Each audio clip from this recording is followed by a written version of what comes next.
Despite what some consider a subpar record, they are the Atlantic Coast Conference champions, the Seminoles of Florida State.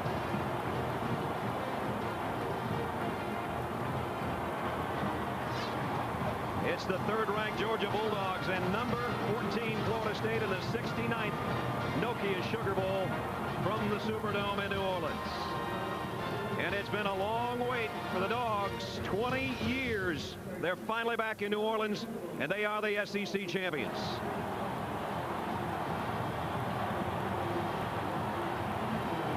Now, hi again, everybody. Brad Nessler with Bob Griese. Welcome to New Orleans, and Happy New Year to all of you. It's been a very happy year for the Georgia Bulldogs and their fans. A long wait, Griese, 20 years to get back here. And really, you look at these two teams, and you look at their records, and they'd normally be flip-flopped. Well, don't forget Florida State. The last 2 years they've lost 4 games, but before that they were in the national championship game 4 of the next 5 years. Georgia hopes to have that kind of consistency. They'd like to be back here again next year for the Sugar Bowl. That'll be the national championship game. When you're 12-1, you know you've got stars on both sides of the ball, and Georgia does. 2 years ago, when Mark Richt went to Georgia, David Green was a true freshman. Since that time, they've gone 20-5. This is a big, strong kid that's very intelligent, that really likes to throw the football, great handler of the ball. He is the SEC Offensive Player of the Year. On the other side, on defense, they've got the overall Player of the Year. There you go, David Pollock. This guy is so much fun. His motor never stops. He's after you. He is down in the stands. He's trying to get the fans in the ball game. He's selling popcorn. He'll do anything. He's a lot of fun to watch. Well, for Florida State, I think everybody knows their story. Adrian McPherson's been removed from the team. He was the starting quarterback. Much of the year it was Chris Ricks as a starter. He overslept, didn't take a couple of exams, and he's not here tonight. Bobby Bowden thinking you were going to have to play quarterback here a couple weeks ago. Well, he's got Fabian Walker, who was number 3. Now, Fabian, he's got to be a little bit nervous. I'd say the butterflies are about the size of buzzards. But he's supposed to be a cool customer, and Bobby says we're going to do what he does best. Let him sit in the pocket and throw the football. Now, if he can't get it done, he's going to go to Anquan Bolden.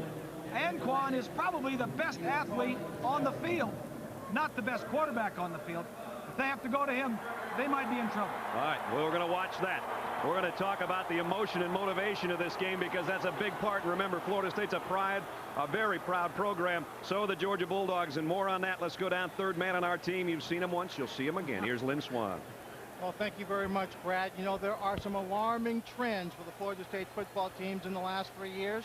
As we take a look at this graphic, you will see that over the last 3 years in this new millennium, they have lost almost as many games as over the previous decade. 13 in the 90s, 10 already in this new millennium. But it's a team with a great deal of pride, and they believe they deserve more respect. There are seniors like Brett Williams and Alonzo Jackson that have national championship rings. What they intend to do tonight is use that as motivation in this border war, to prove to everyone that this is a good football team. The same team that was a field goal away from beating Miami, who will be playing for a national championship, will go out tonight and between the white lines show you that the senior leadership in this football team has championship pride, Brad. There's no doubt about that, and Alonzo Jackson made that very clear. He said, you know, the Georgia team's done more talking, and he's still doing it. They're still talking. He says the fans are talking, the players are talking, they're forgetting we're Florida State. And on Georgia's side of things, they won the toss, they deferred. So Brett Kerouac will be kicking away. The senior set to kick away to Tallman Gardner and Leon Washington. Mark Richt, only his second year after the long stint as offensive coordinator at Florida State, and now it's the young gun against the old man, the pupil against the mentor. And Bobby Bowden, 332 wins. Mark Richt's just getting started at 20-5.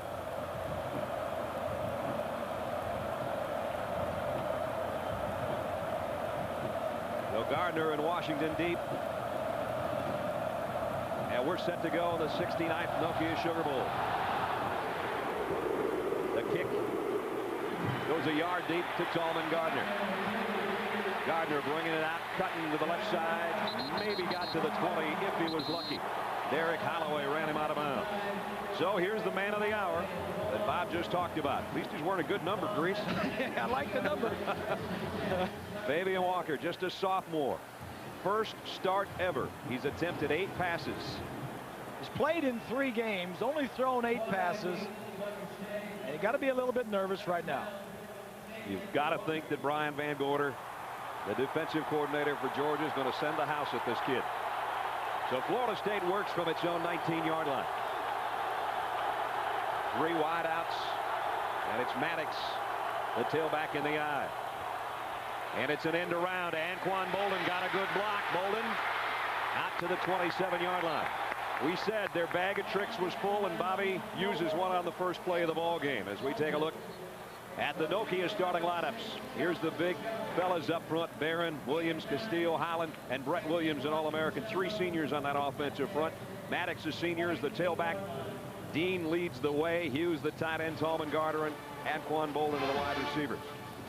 Anquan Boldin led the ACC in touchdown catches this year with those 12. They need to get the ball in his hands whatever way they can. They did it on an end around, and now they've got second down and short, about a yard to go. And it's Maddox, and he's got the first down. Stretches across that 30 as Tony Gilbert, the middle linebacker, makes the stop. Georgia defensively, we talked about David Pollock. He's not the only good one up there. Jonathan Sullivan is a tough one to handle on the inside. Beal and Thompson round out the front 4. Linebackers, Boss Bailey, he's incredible. Tony Gilbert's in the middle. Those are the top 2 tacklers. Chris Clemens, the other outside backer. DeCorey Bryant, Kentrell Curry, Sean Jones, and Bruce Thornton are the secondary. There's the boss, and he is something special. Now, offensively, Fabian Walker got a first down. That easing into the ball game. He needs to complete a pass now. Here he is from the shotgun, but they'll keep it on the ground. And it's Willie Reed. Reed got about 2. And it was Sullivan helping out on the stop, and he's already upset about something, and the officials down there to kind of separate folks. And already, just with that first down, Florida State, just for the time being, is taking the Georgia fans out of the ball game. You can hear a pin drop in here right now. Exactly, and the more they stay on the field and the longer they go, the more first downs, the more they'll take them out, and the better Fabian Walker will feel about this. He'll say, hey, I took him down. As you look at the formation from above the Superdome, a second down and 8.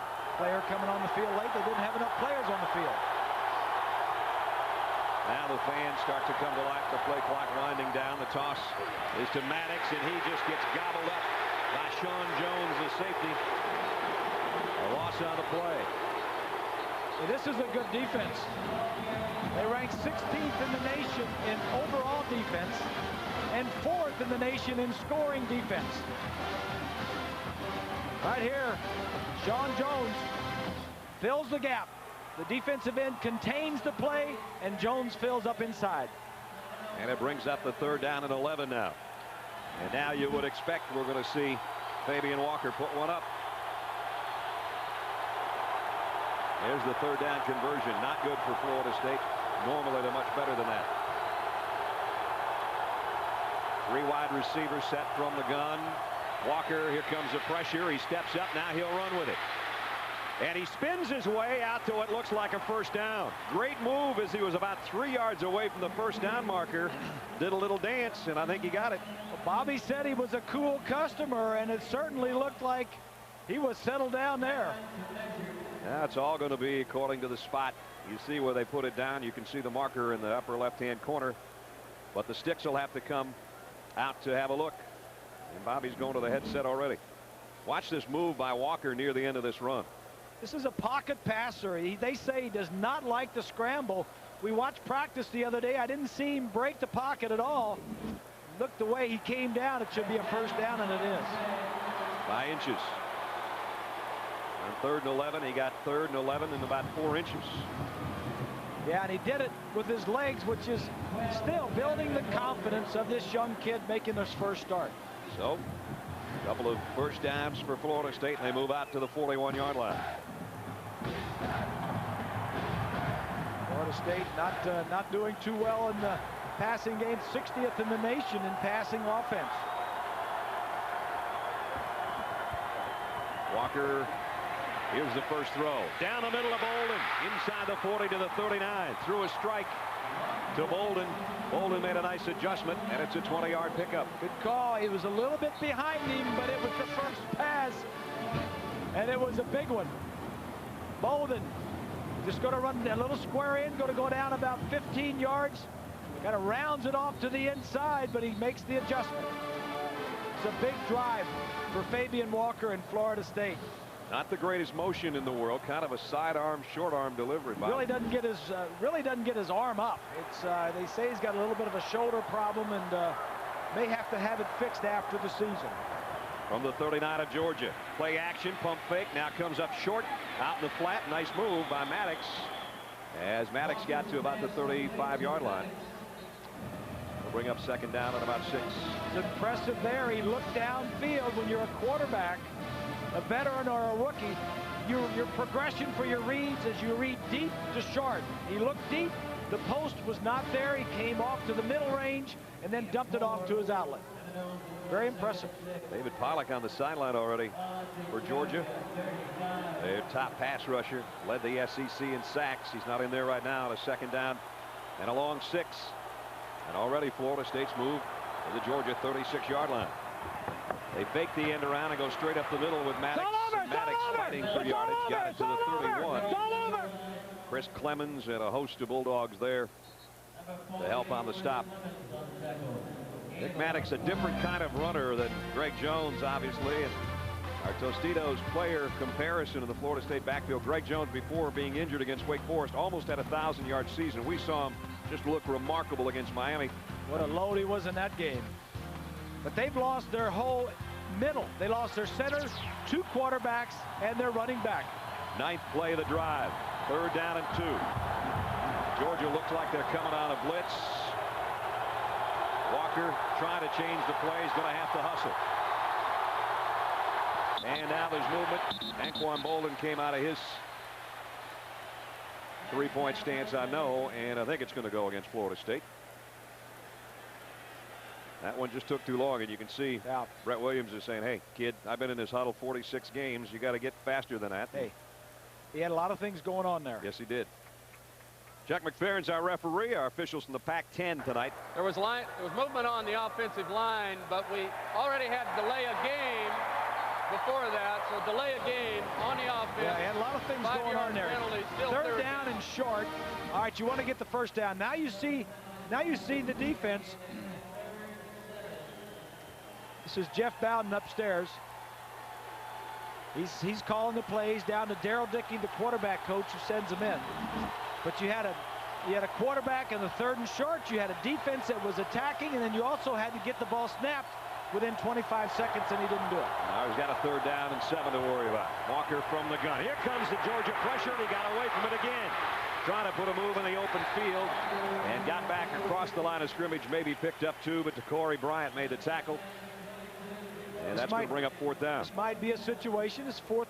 You may go for it on 4th down. You got inside the 35-yard line. If you turned it over, it wouldn't be a bad spot to give it to the other team. And I do not see Bethia in the field goal units. You're right, Bob. They're going. Yep.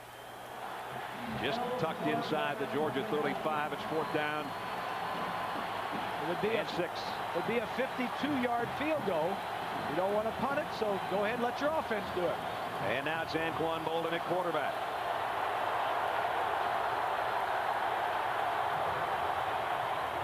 Option. And he'll keep it spinning. Didn't quite get there. Georgia will take over on down. Pollock made the tackle. And Bolden almost danced his way to a 1st down, but Georgia will take over. We'll see their offense for the first time when we come back. Early in New Orleans, no score.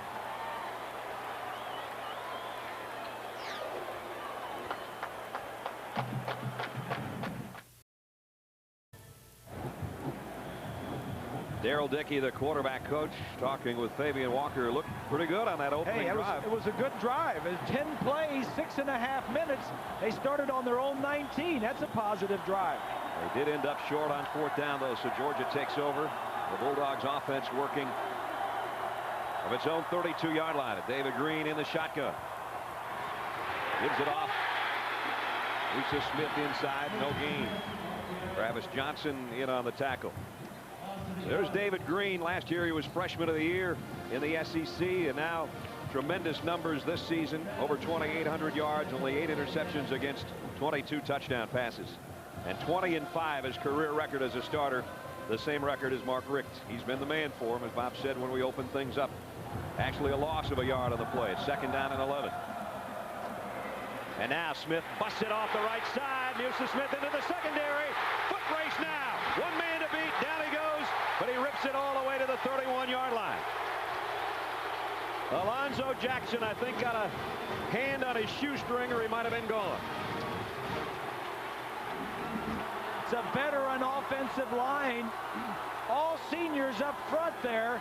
Good blocking, hat on hat. And then he makes the safety miss. And then it's just a foot race. Season-long run of 39 yards for Smith. First 1,000-yard back for Georgia in 10 years. And he gets the Dogs to the 30-yard line. Play action. Green comes up throwing. Overshot his tight end, who was open, J.T. Wall.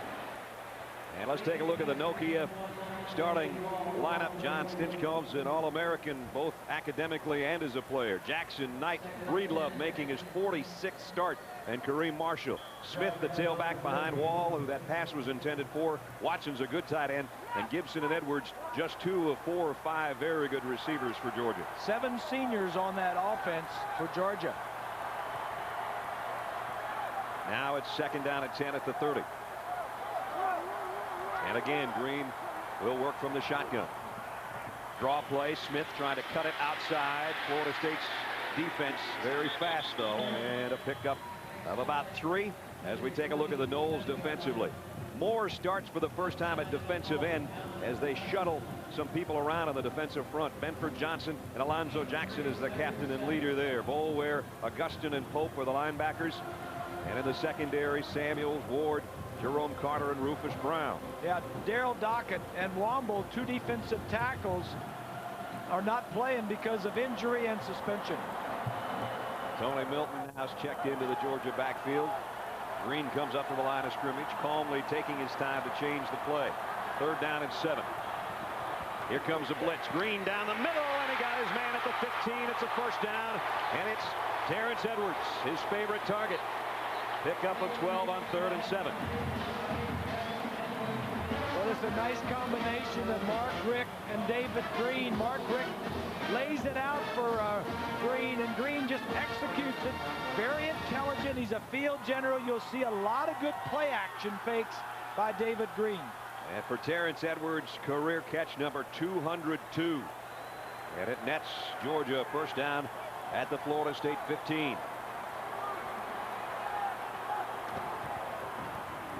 It's Milton.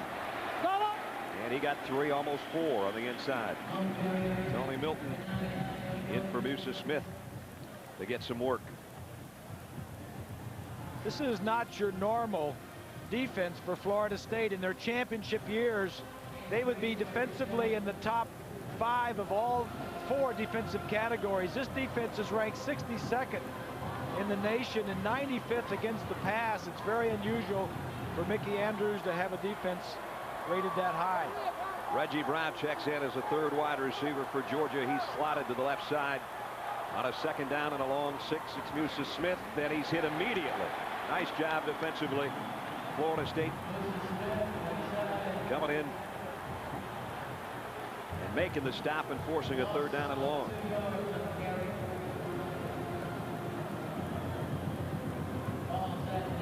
Mike Shaw made the tackle for Mickey Andrews' defense. Mickey's been around a long time, as Bobby was telling Lynn before the game. He said Mickey and Mark have gone at it in spring practice. That's when Rick was offensive coordinator and Andrews a defensive coordinator. Mark says, I didn't get the best of it many times at all. 3rd and 8. Swing pass, and it doesn't get much. And Shaw makes another stop on Musa Smith. And that'll bring out the Georgia field goal unit. But with Florida State being in the situation that they are with their 3rd-string quarterback having to play him, their defense and their special teams have got to come up big. That flag may change the fact that the field goal unit was coming out, because this is going against the Seminoles, I think. That's how the Georgia offense is responding.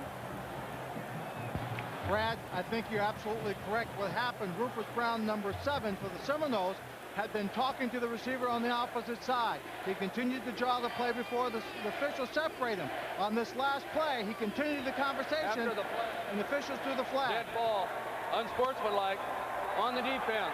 Automatic first down. Half the distance to the goal will still be 4th down. I beg your pardon. 4th down. It's still 4th down. But It it's isn't an automatic first down. 4th and less than 2.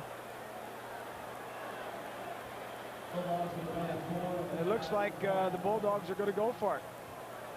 No, they're going to kick it. Or are they? They're sending about 16 There they guys come. in. Yep, there comes Bennett. A lot of guys coming and going. There's the guy that matters right now. Yeah.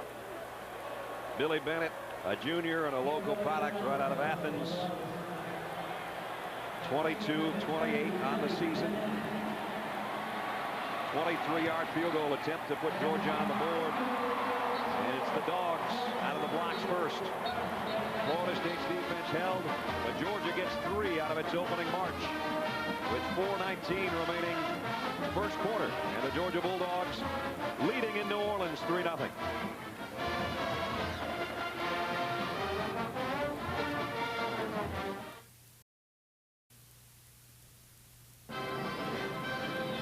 The Nokia Sugar Bowl.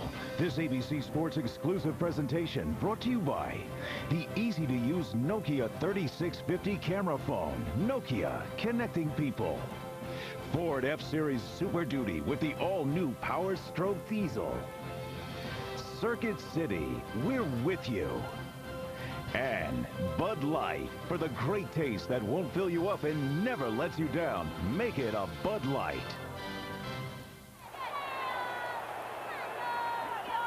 Georgia leading Florida State 3-0 on Billy Bennett's field goal. Rufus Brown with that unsportsmanlike conduct penalty got him close enough for the field goal, and Rufus got a little talking to during the timeout from the coaches on the sideline. Scoring drive, 62 yards in 9 plays. Big play was Musa Smith's run. Bottom line, though, that penalty on Rufus Brown didn't cost him, didn't really hurt him, because they were going to kick a field goal either way.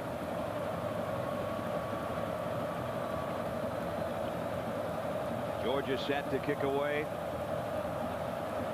Gardner and Leon Washington wait. Kerouac's kick. And it's Washington about 3 yards deep. Canton Gardner says stay right there. So he will. And it's a touchback. And it will be Florida State from the 20 offensively. We'll see if they can tie things up when we return.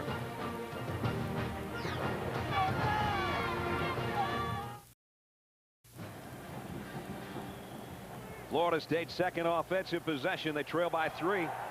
First time out, they looked pretty good. Took it right down the field, but faced a 4th down situation and came up short. Walker fakes the toss, and he's going to go long for Anquan Bolden, trying to adjust to the ball, and he can't quite get to it. Kentrell Curry was back there with him defensively. First drive, though, Bobby, looked pretty good. He did. Fabian Walker, first drive, first start.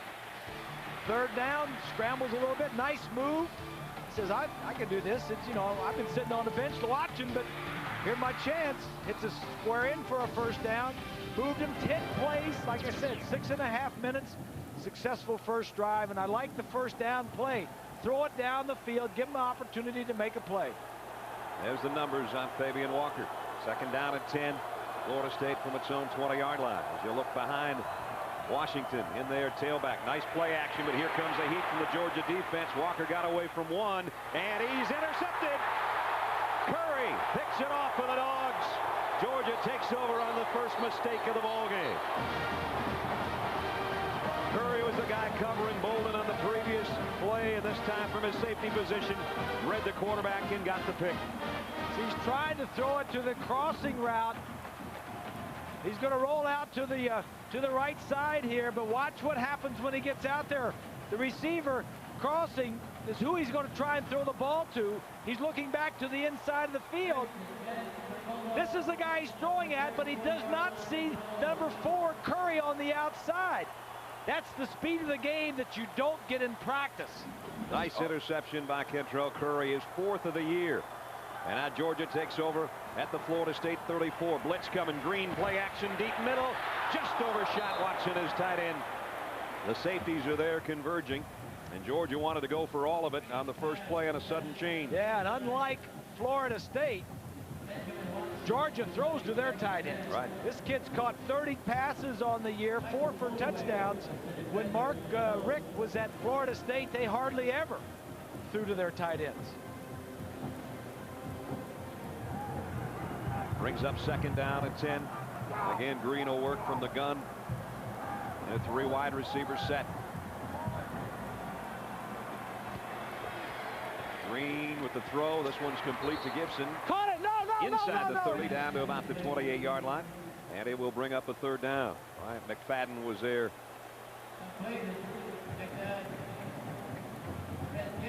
Log on Enhanced TV at ESPN.com now for your chance to win a trip to next year's national championship game in this very building, I might add. The 70th Nokia Sugar Bowl next year will be for all the sugar. 3rd down and 4. Georgia trying to capitalize on the interception.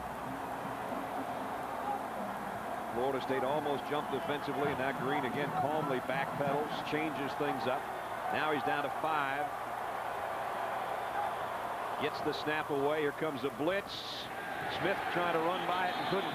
See, that's something you very rarely see a quarterback do. It was 3rd and 5. Probably had a pass on, and he checked to a run. So Bennett, who hit one earlier to tie Kevin Butler's single season record of 23, will try to put his name in the record books all alone if he can hit this one. He's now 23 of 29 on the season. This will be a 47-yard field goal attempt by Billy Bennett. Kick on the way, and it's going to stay left all the way. No good. So Florida State's defense does its job, stopping Musa Smith, forcing the long kick. And Georgia can't capitalize on the interception, but they still lead 3-0.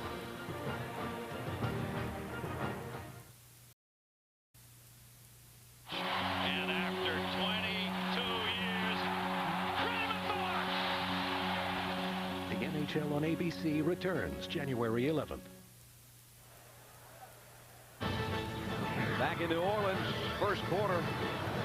Georgia leading Florida State 3-0. And Fabian Walker at the controls at quarterback. Yeah, 1 turnover last 4 games coming into the ball game. That turnover of Fabian's didn't hurt him, though. This field goal, back in business. At the 31, a little better field position to work with. And slipping through out to about the 35 is Leon Washington.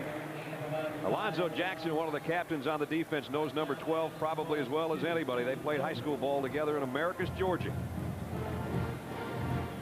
Just a calm guy all the way around. Natural quarterback.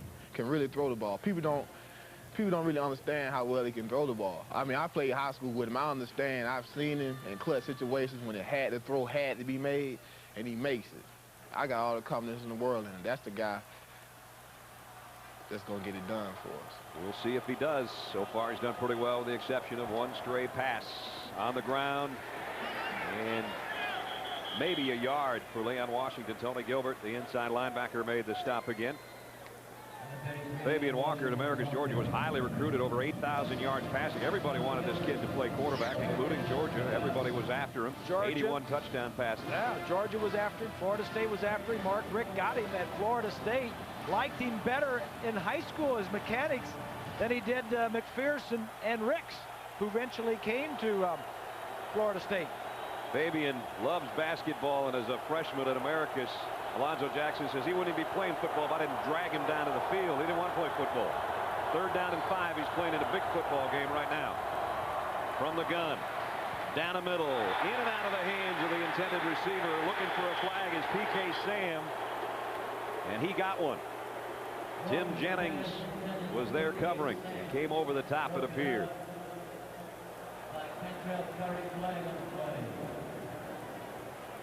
This would give Florida State a first down to keep the drive alive. Pass interference on the defense. Automatic first down at the spot of the foul. Look at the second receiver inside. Take a look at the slot guy. Sam's going to turn around number 81. Yeah, he got there just a little too early. Problem was the defensive back was all right. The ball didn't get there quick enough. Tim Jennings can say that. Throw it faster, would you? Yeah. True freshman out of Orangeburg, South Carolina, with a penalty. First down at 10 now for Florida State, trailing by 3 here in the final minute of the first quarter. From their own 45. Here's a toss to Washington, and he got the corner. Did he get face masked? I think so. And flags fly from all over the place. Now he better be cool. The officials saw it. They had about 3 flags, and he was being pretty emphatic about, hey, he grabbed my cage, and he did. To Corey Bryant. Face mask on the defense, 15 yards. So back-to-back penalties. It's a major face mask penalty too, and you'll see it at the end of the play. Right there. Right there. He had it with both hands. Woo, got to let go of that one. I never played defense, but I don't know why a defensive guy would grab like right there. You know, get a little lower. I mean, you got the angle. You're going to knock him out of bounds, or somebody's right behind you. You know your defensive buddies are right there. I don't know why you reach up high to grab him. So they give Florida State, Georgia's defense, 25 yards in back-to-back plays. Yep. And all of a sudden, they're down there and inside the 35-yard line. Both of these teams are near the most penalized in their conference. And most of those penalties come on defense. They want aggressive style defense, and that's when Mark was at Florida State. You know, Mickey Andrews, he wants them aggressive, and that's what he got with McWhorter. Brian McWhorter, same way. At the 33 now. First down, Seminoles. Walker, straight drop. Flyers out wide open in the flat as a tight end, Patrick Hughes. And we were just talking about the fact that Florida State virtually never throws to its tight ends.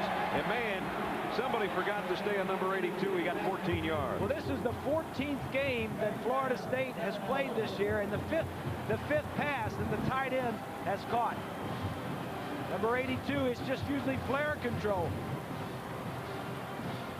Says, hey, throw me the ball a little bit more. I can do this. That's a big target, too. 6'5", 265. And he rumbles inside the 20 to the 19-yard line.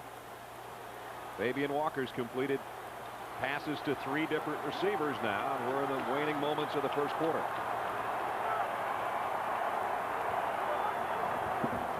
Washington hit at the line of scrimmage, and no gain on the play.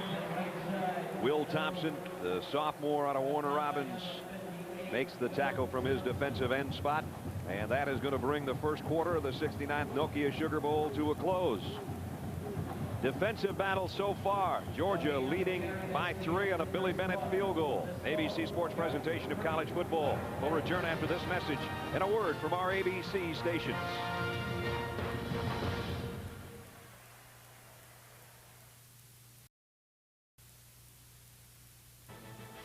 You're watching ABC's coverage of the Nokia Sugar Bowl.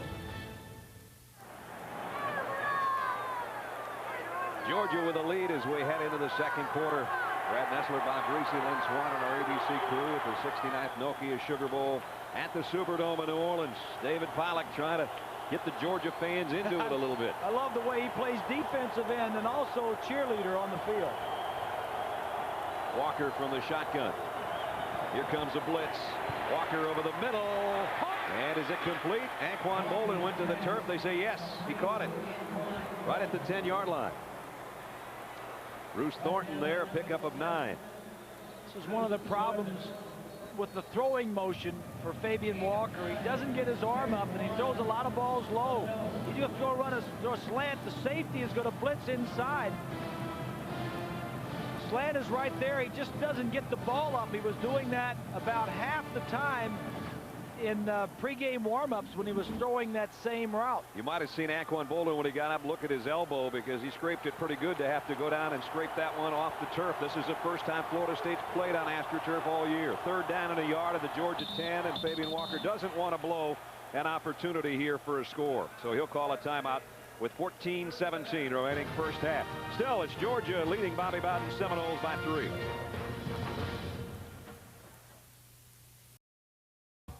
Undefeated teams meet for the national championship. The #1 Hurricanes, the #2 Buckeyes, the Tostitos Fiesta Bowl. Friday night, 8 Eastern on ABC. So Florida State with a 3rd down and a yard, and the Seminoles come in with 3 tight ends. Their jumbo set, Brett Williams. They're all ACC tackles on the left side. Let's see if they go that way. Leon Washington's a tailback. They'll go straight up the gut. Ooh, big collision, but breaking free is the fullback, V.J. Dean, and he's got it 1st and goal. Just thinking that how many times in the last 10 years have you ever seen Florida State in a 3 tight end set? I don't remember. And no wide receivers. Watch this collision with Tony Gilbert. Kaboom. Dean, who doesn't carry the ball very often, as you mentioned, and he's just a blocking fullback, carries it there and picks it up. So Bob and Brad, we've talked about the quarterback, Fabian Walker, and we know that he's not going to be perfect in this ball game. So what he's going to have is help from his teammates to make those big kind of plays and do something unexpected. So now it's Florida State 1st and goal. They fake the toss. Walker wanted to go to Bolden and now does. Touchdown. His first in a Florida State uniform. Anquan Bolden's 13th of the year. It's a well-designed play. Bolden had plenty of time to run the route. And the thing that made it happen was the fact that Fabian Walker got outside the pocket, gave him plenty of time. Xavier Bethia in for the point after to try to give Florida State the lead of 4, and he does. 7-3. 13:41 remaining in the half now. And this guy's growing up in a hurry. Walker to Bolden, 7-3 Noles.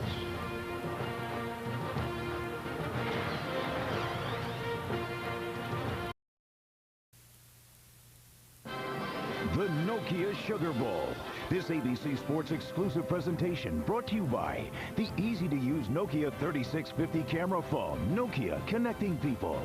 FedEx, Ground International, Online, or Express. Don't worry, there's a FedEx for that. Jeep, the most respected, honored, and heroic 4x4s out there. Only in a Jeep 4x4. And new Tostitos Gold, the perfect chip for hearty dips. When you've got Tostitos, you've got a party.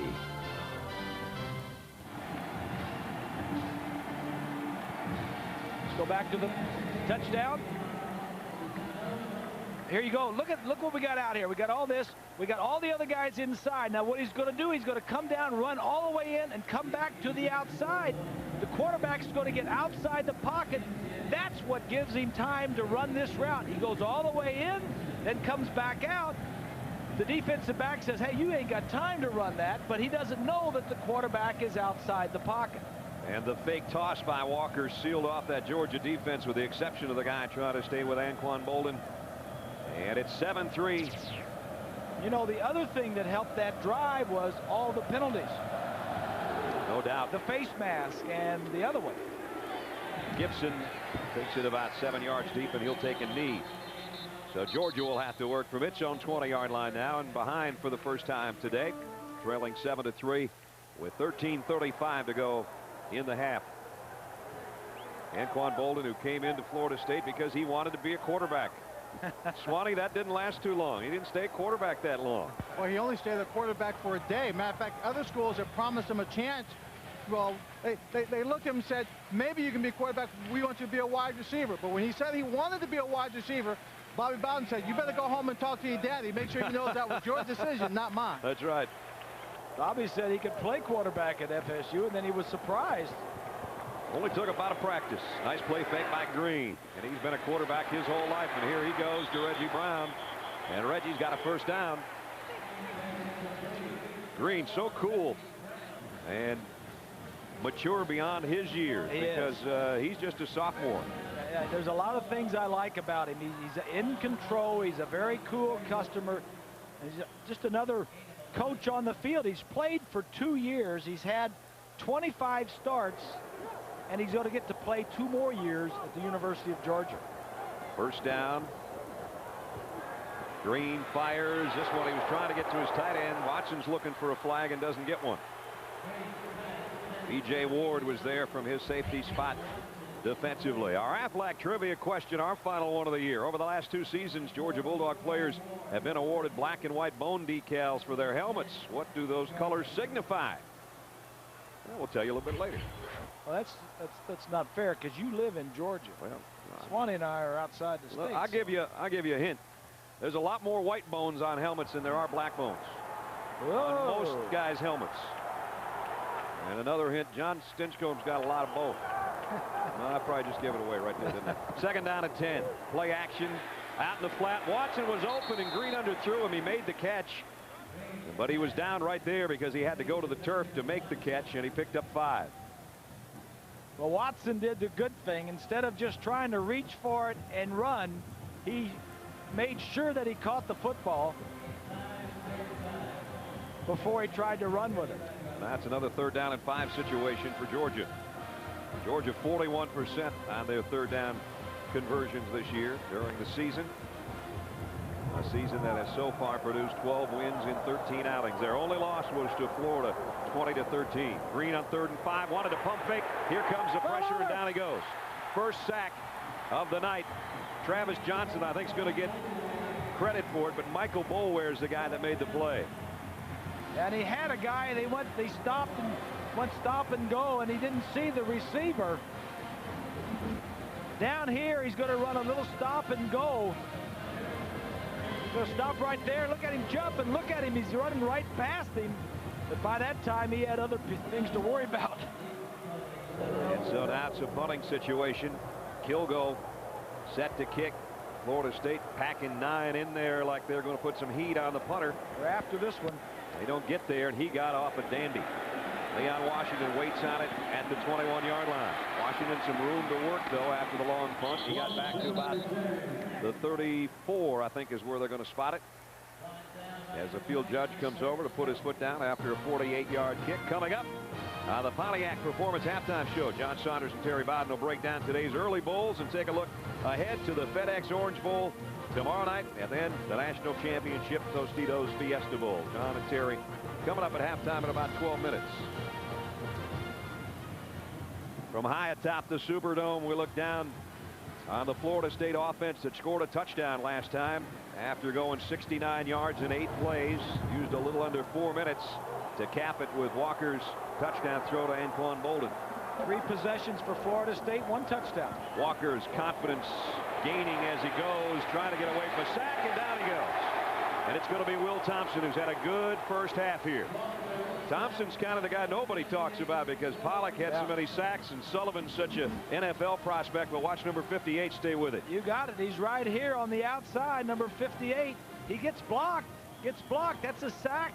That's a coverage sack downfield. But credit Thompson for not giving up. Will's 5th sack of the year.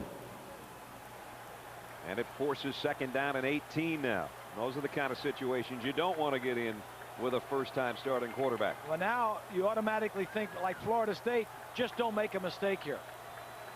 They're backed up just inside their own 27. Walker's going to try to take off with it on his own.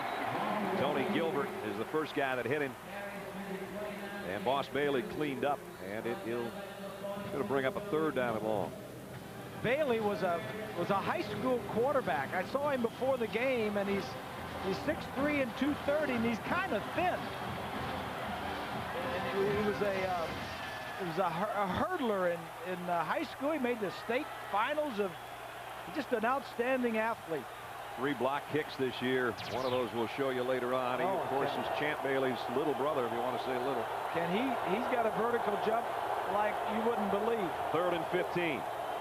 Walker flares it out to Maddox in the flat. Nick's trying to make something out of it. Got back across the original line of scrimmage, but it's going to be 4th down and about 6. And Florida State will have to give it up. Well, the sack by Thompson is the play that really blew that series up for Florida State. And as you said, after that, you could just see that Florida State was thinking, no turnovers right here. Let's just kick. That's right. They ran an option with Walker, and then they ran a little safe pass out to Maddox. Chance Gwaltney, a 2nd-team All-ACC performer as a punter. And you saw 3rd in the conference in kicking, almost 40 yards per punt. His first one of the night. Damian Gary waits on the other end. He's a good one. He missed some time due to kind of a strange illness, but he's back in there, and he's running up on this one. Did he touch it? It goes out of bounds. It doesn't matter. I guess he did touch it. And at about the 32-yard line, that's where Georgia will take over. 9 minutes, 32 seconds remaining in the half. Florida State leading Georgia here in New Orleans.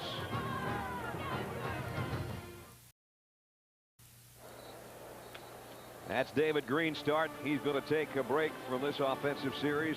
DJ Shockley's come in at quarterback, redshirt freshman out of College Park, Georgia. 4th series of the game for Georgia. David Green took the first 3. This was the plan. Mark Richt told us this would happen. Shockley runs into one of his own blockers now. Is trying to make something out of the play. Got away from Alonzo Jackson, and he lost the ball. And B.J. Ward's got to go the other way. Beg your pardon, it's Kyler Paul, the safety. Paul took it right out of midair. It just squirted right out of Shockley's hands. Shockley in for the game, trying to make too much happen. Just didn't hold on to the football. Was almost going to make a great play. Turn a negative play into a positive, and then turns it over. Florida State gets penalized for blocking below the waist after the interception. So Florida State keeps the ball. DJ Shockley, it was predetermined. Mark Richt wanted him athletically to play a lot this year and share time with David Green. Block below the waist. On the offense, they'll keep the ball. After a 15-yard penalty, it'd be 1st and 10. And to be honest with you, DJ played a lot more before the Florida game, because in that game, the only loss for Florida, this interception really is what was the difference.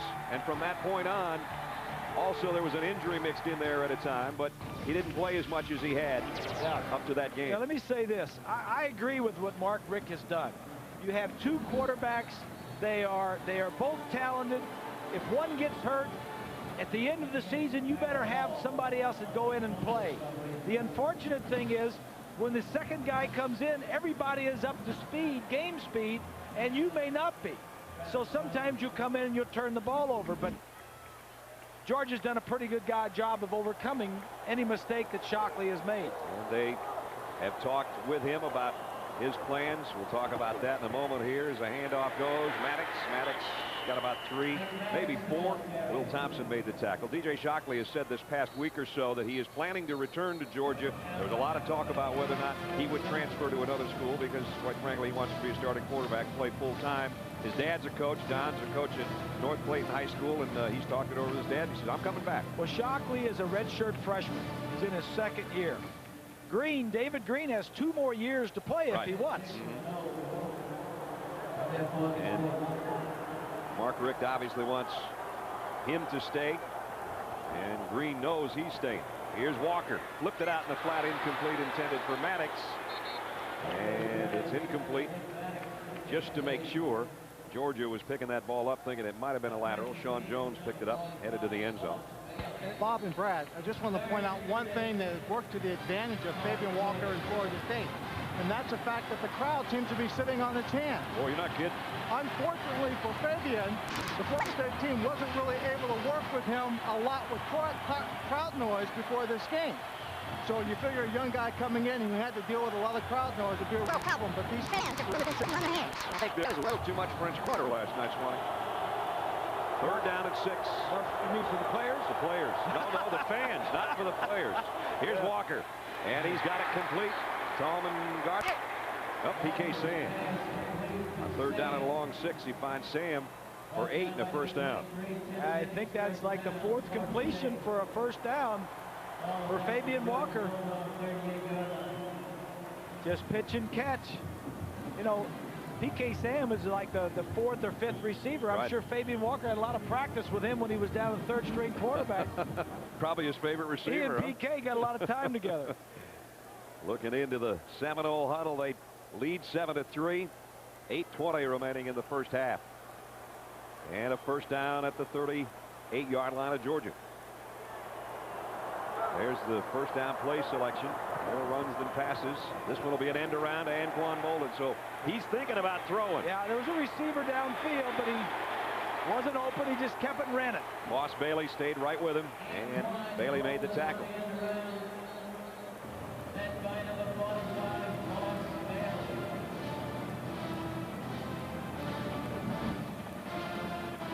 Take a look. Bailey's number 45 right in front of us. He sees, he waits, he knows he has contained. He just goes out and says, all right, Anquan, where are you? I'm going to come and get you. He was stalking him. Bailey, the leading tackler for Georgia, had 109 tackles coming in. 2nd team All-American. Did make the Walter Camp 1st team All-American linebacking team. 2nd down at 10. Off the left side inside the 35 is Nick Maddox, and he got about 4. Friday night, Keith Jackson, Dan Fouts, Todd Harrison, Arlen Swan will get together. The only 2 undefeated teams in the nation meet for the national championship. Kenny Dorsey and Willis McGahee in Miami against Krenzel and Maurice Clarett, number 2 Ohio State. It's the Tostitos Fiesta Bowl. Coverage starts Friday night at 8 Eastern, 5 Pacific on ABC Sports Championship Television. There's our quarterback comparison. Tostitos quarterback matchup. They're not used to losing, are they? No, they aren't. 38-1 and 14-1. That ain't bad.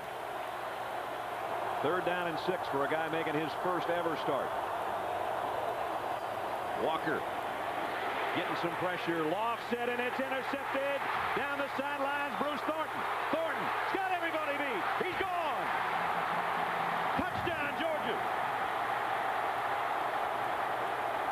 Flags at the end of the play, probably for the strut into the end zone. 71 yards.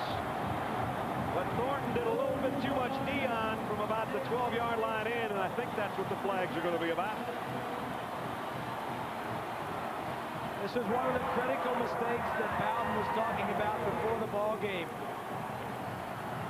He was trying to get rid of it, not take the sack. He just threw it out in the flat, and it was an easy pick for Thornton. Here's a call. Touchdown is good. Dead ball. Unsportsmanlike celebration on the offense. 15-yard penalty. He was strutting before he got to the end zone. Nick Maddox still looked like he maybe had a shot at him, and he started strutting way early, and that's what he's getting in the ear from his head coach right now.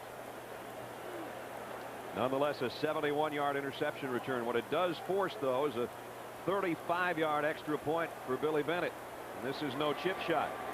He's perfect on the year on extras, 50 for 50, almost getting a hand on it, but he got the kick up and in. That was close to being blocked. But the miscue, the second interception by Walker. Thornton dancing in for Georgia. They lead by 3.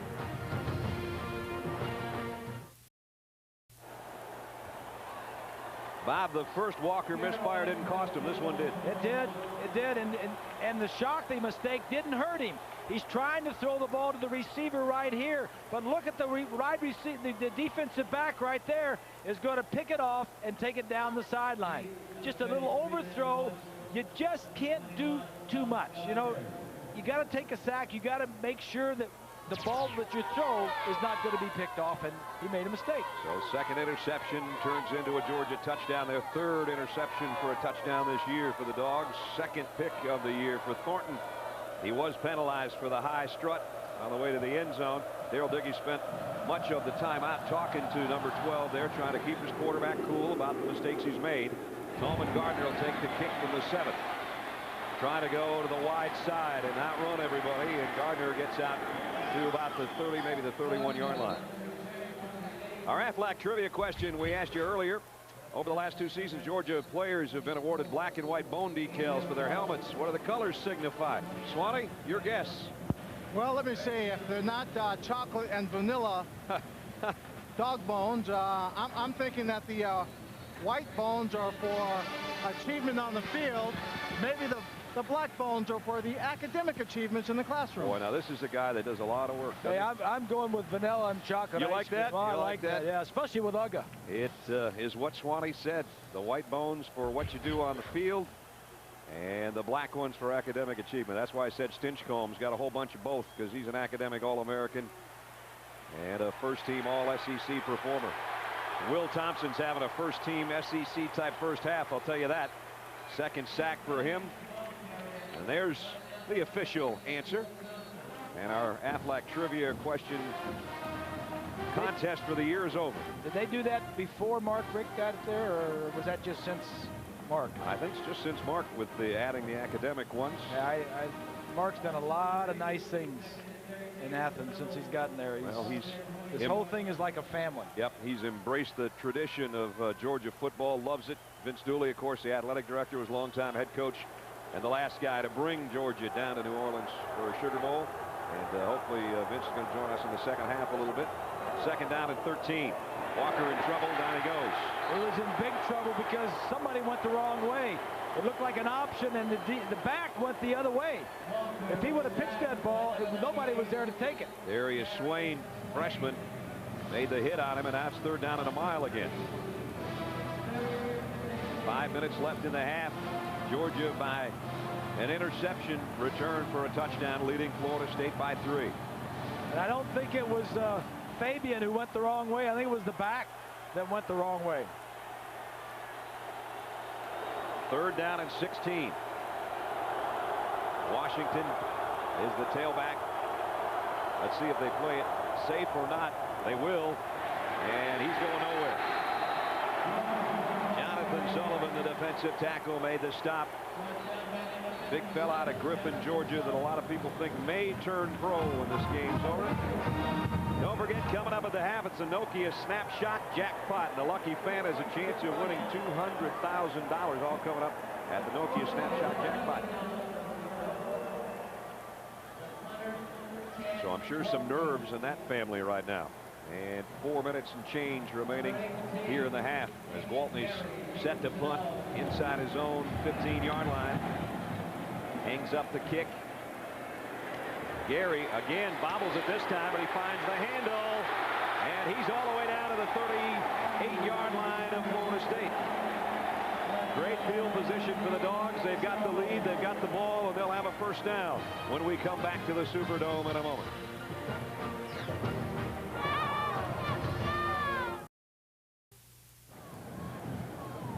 With Bob Greasy and Lynn Swan, I'm Brad Nessler, back at the 69th Nokia Sugar Bowl. Just under 4 minutes left in the half. Georgia leading by 3. And Bob, Mark Richt staying with DJ Shockley even despite the interception the last trip. Yeah, I like that. I mean, you know, quarterbacks, if they play, they're going to throw interceptions. You have bad plays, and I think Shockley's attitude is, hey, if I play 25 plays, I may only have 1 interception. Let me play. Here he is, off play action, deep ball. Terrence Edwards got it. Touchdown.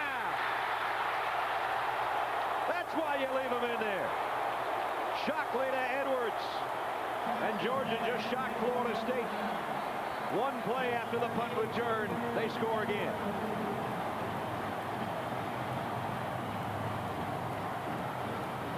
I guess the coach knows what he's doing. I think maybe he does. And there you see David Green, one of the first to high-five DJ Shockley as he comes to the sideline.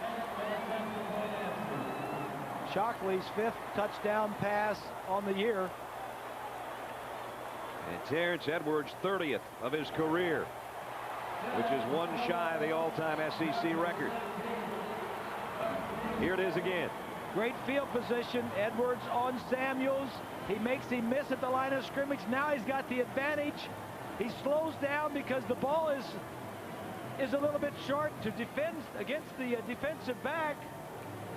And he says, yeah, that's what I can do. Just let me in. Let me a chance. David Green, who started the ball game and always does it. Yeah, we'll take it, baby. Touchdown, Georgia. A lot of weapons. Georgia leads the SEC in points scored and fewest points allowed. And Bob and Brad, what's so terrific about that play, in addition to everything you already said, so when Edwards came off the line of scrimmage, Samuels gave him the inside.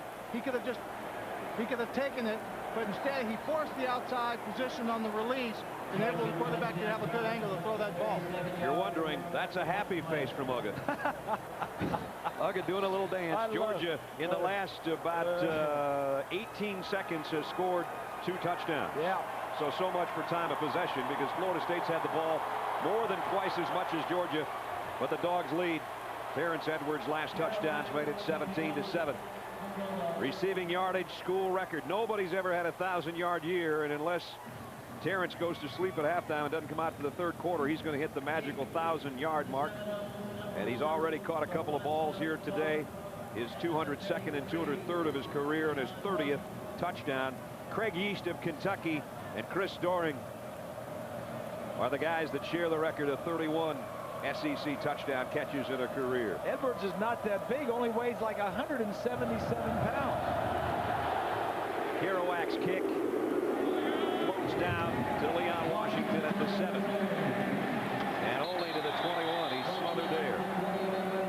The road to the Super Bowl begins on ABC's Wild Card Saturday. First, Chad Pennington. Is anybody hotter than him right now? He and the Jets against Peyton Manning and the Colts. And in prime time, following that one, it'll be Michael Vick and the Falcons against Brett Favre and the Packers. Our NFL Wild Card doubleheader gets underway at 4 Eastern, and that follows the 76ers and the Mavericks game Saturday on ABC. We got a big day of sports for you. Hoops and football. Couple of pretty hot teams there. No doubt. Anquan Boldin is coming out to line up at quarterback in the shotgun. The gloves are off. Gloves are off, and he does something that I've never seen a quarterback do. He throws the football without putting his hands on the seams of the ball. He doesn't put his hands on it. Rolls to his right, throws a wobbler intended for Tallman Gardner. I think he should have put his hands on the laces. Yeah.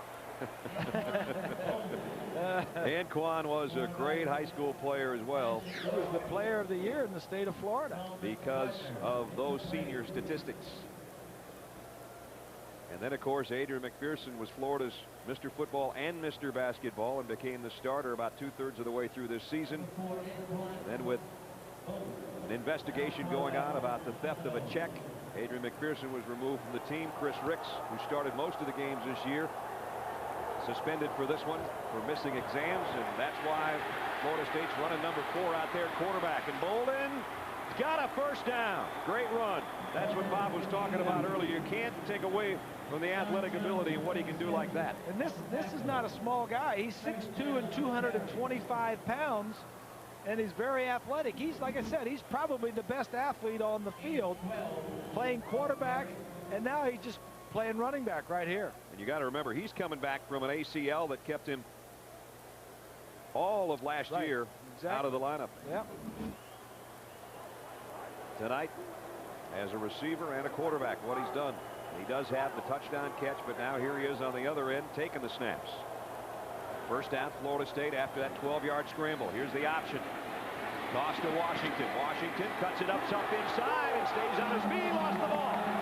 Fumbled. I think Florida State's still on top of it. They are. And they gained some yardage on the fumble at about the 48. Crevanzo Thorpe, number 1, is on the bottom of the pile. So Florida State's drive stays alive. They move the sticks. 2:45 remaining in the half as they try to battle back from 10 down to Georgia. Bobby doesn't call the plays, but he interjects every now and then. That's what he's on the phone for. The ball comes out on a good hit. Kentrell by Curry is the guy that yeah. had the interception earlier. Bobby's talking to his son Jeff in the press box, who calls the plays down through Daryl Dickey, the quarterback coach. Here comes some heat from the shotgun. Boldin is airing it out long, and he's got a man. Oh! Tallman Gardner dropped it. Big play. Tallman had it right there. Boldin threw that thing about 60 yards. It just looked like Tallman Gardner sort of short-armed that thing. I don't know if Swanee had a better view than we did, but it was out there. I thought he was going to overthrow him at first. Take a look. Well, he got his arms out there, but he should have probably had it. Oh. That's perfect. That's a perfect throw. What a great throw that was. Wow. Knew it too. Did he throw that thing a mile? Oh, he threw it. I don't know if he had the laces or not, Grease. He got it out there, man. I don't think he did. He threw that from probably the 40. He probably threw it 60 yards, and then he threw it to the sideline some, so probably about 70 altogether. Perfect throw, and it's all for naught. It's 2nd down and 10. 4 wideouts for Boldin here. Georgia's going to blitz off the corner, and he'll keep it on a quarterback draw, but there's nowhere to hide from the Georgia defense right now. Pollock was the first guy there, and got help from Ken Veal. So it's going to be 3rd down and long. What could have been a 17-14 game is instead a 3rd down and long situation. Well, Tallman Gardner, 21, who dropped that pass, guys, is going to have to get over very quickly. He grew up in the 19th ward here in New Orleans. Yeah. You know he wanted that pass so bad. His mom is here watching him play in this football game, and he'll just have to get over it because Anquan Boldin's going to need him. And Boldin, they're working on him. His shoulder apparently is the problem on the sideline. So back comes Fabian Walker. And we continue to play musical quarterbacks. with 1:33 remaining in the half, and Anquan's down, and on the same play Leon Washington had to be helped off the field. The starting tailback, or the actually Maddox started, but Washington's played more than Maddox has at tailback. And while we check on Anquan Boldin and have a timeout with 1:33 left in the half, take a look at our Chrysler passing playbook, Bob. Well, let's take a look at this. We showed this a little earlier. Now watch. All the players are to this side of the screen. Now watch the play action. He's going to fake the ball to the top of the screen. Watch the toss right there. Now that holds everybody. That holds everybody. Now you got one-on-one down here at the bottom of the screen. Now your wide receiver has plenty of time to run his route, and he still's got plenty of time to come out, and there's nobody out there to help the receiver. That's just smart play calling, one-on-one. Let your guy beat their guy, and don't let anybody else get around him. So the playbook is, if you can use some play action and get your quarterback outside the pocket with some time, the receiver can do a lot of things. So that was Anquan Boldin, the receiver, with Florida State's only touchdown. Anquan Boldin, the quarterback who's played in this series and one previous to this, banged up on that last quarterback draw. We don't know if it's a shoulder or a hand, but Fabian Walker's back in there now, quarterback. And he'll work from the gun and under the gun on 3rd down and 12. Georgia delayed blitz. He's waiting too long. Down he goes again. This one's Thomas Davis on a safety blitz. Yeah, good coverage downfield. Nobody was open. And Davis, who has played some linebacker this year and some safety, gets in there like a linebacker. So now Florida State's got to punt it away. And let's see if Georgia tries to put the return on or the heat on number 37. Yeah, this would be a time to go for it. Georgia has blocked 9 kicks this year. 5 of those have been punts. Waltney got it away. Flags are down. And you know why? He didn't get it off in time. And Gary on the return coming the other way. And Damian bounced into a pile of white shirts and bounced out of it. Again, penalty marker. Here's Chuck McFerrin. It is a holding call. Trying to prevent anybody from getting in there to block the punt, apparently. Now here was Anquan Boldin on the quarterback draw a few moments ago that we talked about. And you're going to see him go down under a pile of Bulldogs defenders. And right there, maybe I don't know. Maybe it's his left. His left. Well, both wrists kind of got buried under that pile. Guys, it's left hand. I just went over and talked to the sideline. They're calling it a left hand contusion. They say he will be back in the ball game. All right. Kind of fell on it, got squashed. The preliminary call that we got was holding against Florida State, as you saw him point to the punting team. But now there's a discussion going on right now as to whether or not it's against Georgia or Florida State. Maybe they pointed the wrong way. Initially it was against Florida State on a hold. So Chuck McFerrin will straighten it out for us here in a second. Both teams are around their respective coaches. The only people we have on the field right now are officials.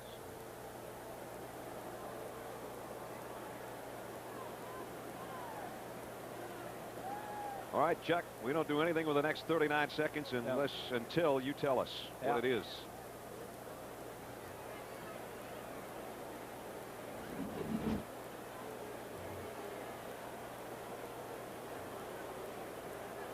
Right. Yeah, here's the official that throws the flag. It was probably defensive holding. On the defense. Yeah. Yep. That penalty is accepted. Be marked from the previous spot. 10-yard penalty will still be 4th down. So they have to punt it again. Now that's why all the discussion. It was not a 1st down. Do you accept the penalty or punt? So they'll have to do it all over again. Yeah, they'll punt it again. And that means that there's one more chance for it to be blocked. Yep. And there's one more chance for it to be returned. Well, we got a moment here. Reminder tomorrow night, don't miss a battle between two of the nation's top quarterbacks. Heisman Trophy winner Carson Palmer will lead USC against Heisman runner-up Brad Banks and the Iowa Hawkeyes. FedEx Orange Bowl is tomorrow night at 8 o'clock Eastern, 5 Pacific. The Bowl Championship Series continues on ABC Sports Championship Television. I like that game. Yep, that'll be fun to watch. That's going to be a good one. That's like the Rose Bowl East. Yep. In the Orange Bowl. Waltney kicks it high. Gary's got a call for a fair catch, so Florida State came out pretty well on this. They gained some ground, about 15 yards difference by the repunt. Tolman Gardner thinking about what could have been. This one, he said he's got to forget about it because he's going to be the main target for whoever's the quarterback if Anquan Boldin is banged up or if Anquan Boldin is the quarterback. Coming into the game, he had 37 receptions and 8 touchdowns, and he was their big play guy along with Boldin. There's that time of possession I talked about. It's now almost 3 times as much, and it means absolutely 0 because Georgia has touchdowns, 2 of them in a span of about 18 seconds. And the way they happened was they intercepted one and ran it back for a touchdown, and they had a one-play drive where they threw a touchdown. And that one-play drive was 7 seconds. Thornton's 71-yard interception return probably took him about 10. So that's why I'm adding that one and getting 17 or 18. Alonzo Jackson talked with us about Florida State coming in 9-4. A lot of people thought they shouldn't even be in the BCS with 4 losses, and he thought they were getting a little bit disrespected too by Georgia. I mean, Georgia's done a lot of talking. I mean, it might not just been them, it might just be their fans, but it just been yap this, yap that, left and right, talking about this, talking about that. Oh, we're going to do this and we're going to do that. The fullback saying he's going to do this, he's going to do that. They're good. Yes, they're good. I mean, what they're talking is extremely too much to be coming in playing a team that can really play the game of football. And everything going to be set on the field. I mean, I told my whole defensive unit, the whole team, we're going to let them talk. We're going to settle, we're going to say what we're going to say and do our talking on the field. That's Alonzo, a first-team All-ACC performer, 11 sacks this year. I haven't seen a lot of Georgia guys mouthing off. Almost going to get a flag here before this half ends, maybe. Musa Smith, there's some talking going on right now, that's for sure. Oh, yeah. As David Green took a knee and somebody just shoved Musa Smith right to the ground. Eric Powell, I think, was the guy, but no flags. And they're going to let the clock wind down. Georgia's going to be content with their 10-point halftime lead. So again, Florida State had the ball most of the half. Georgia at the half has the lead. That's all they care about. Their fans give them a big ovation as they lead 17-7, and we head down to Swanee. Well, Coach, you got the halftime lead, but there's an awful big difference in time of possession. It means nothing because you have the lead. Right. But do you have to change how you control the flow of this game in the second half? Well, I don't know what we're going to do yet. I know we got to get more something more going on offense. You could go fast or slow. It doesn't matter. If you don't get any first downs, you're not going to have any time of possession. But thankful we got the lead right now, and we just have to play better in the second half. That last series, Anquan Boldin comes in as a quarterback. If he should start in the second half, the fact that he played in that last series give you a little advantage or a little idea of what they might try and do? Well, they probably showed a good bit of what they like to do with him. And shoot, he threw a beautiful bomb that should have been a touchdown, but they just didn't make the catch. He's a heck of a football player. I remember him from high school. He's one of the best players in the state of Florida. Well, you helped to recruit him. You know him well. Thanks, Sure. Coach. I was going to say, Swanee, when he says them, I can tell it's still hard for him. He knows those kids and loves them all. But right now, his beloved Dogs are leading by 10 at the break. So we send it to our Pontiac Performance halftime show. Here's the hardest working guys today in TV. Here's John and Terry. Fellas. Without question, we won't even argue that point on this day. But as far as Florida State goes, when you're playing with your third-string quarterback, it doesn't matter what he did in high school. It doesn't matter how talented he is. You cannot afford to make mistakes, and that's what they have done. Well, they're putting so much responsibility on his shoulders, making him throw the passing game like they have, and he's had a couple interceptions. One of them has gone for a pick, but the defense has played pretty well. They've kept the offense. Offense has stayed on the field. They've got to continue to do that because if they get more than 10 points behind Georgia, there's going to be some real problems catching up with this quarterback. And you heard the question to Mark Richt. Right. Should he be concerned about the time of possession? Well, really, they're scoring so fast. He has not been, but yes, he should be because, again, if the other team starts scoring, if Florida State puts points on the board, then they're going to have a trouble time getting the ball back enough. All right, we will continue with more of the Pontiac Performance halftime show in just a moment from here in Times Square. Scores and highlights, and we'll get you ready for the Tostitos Fiesta Bowl.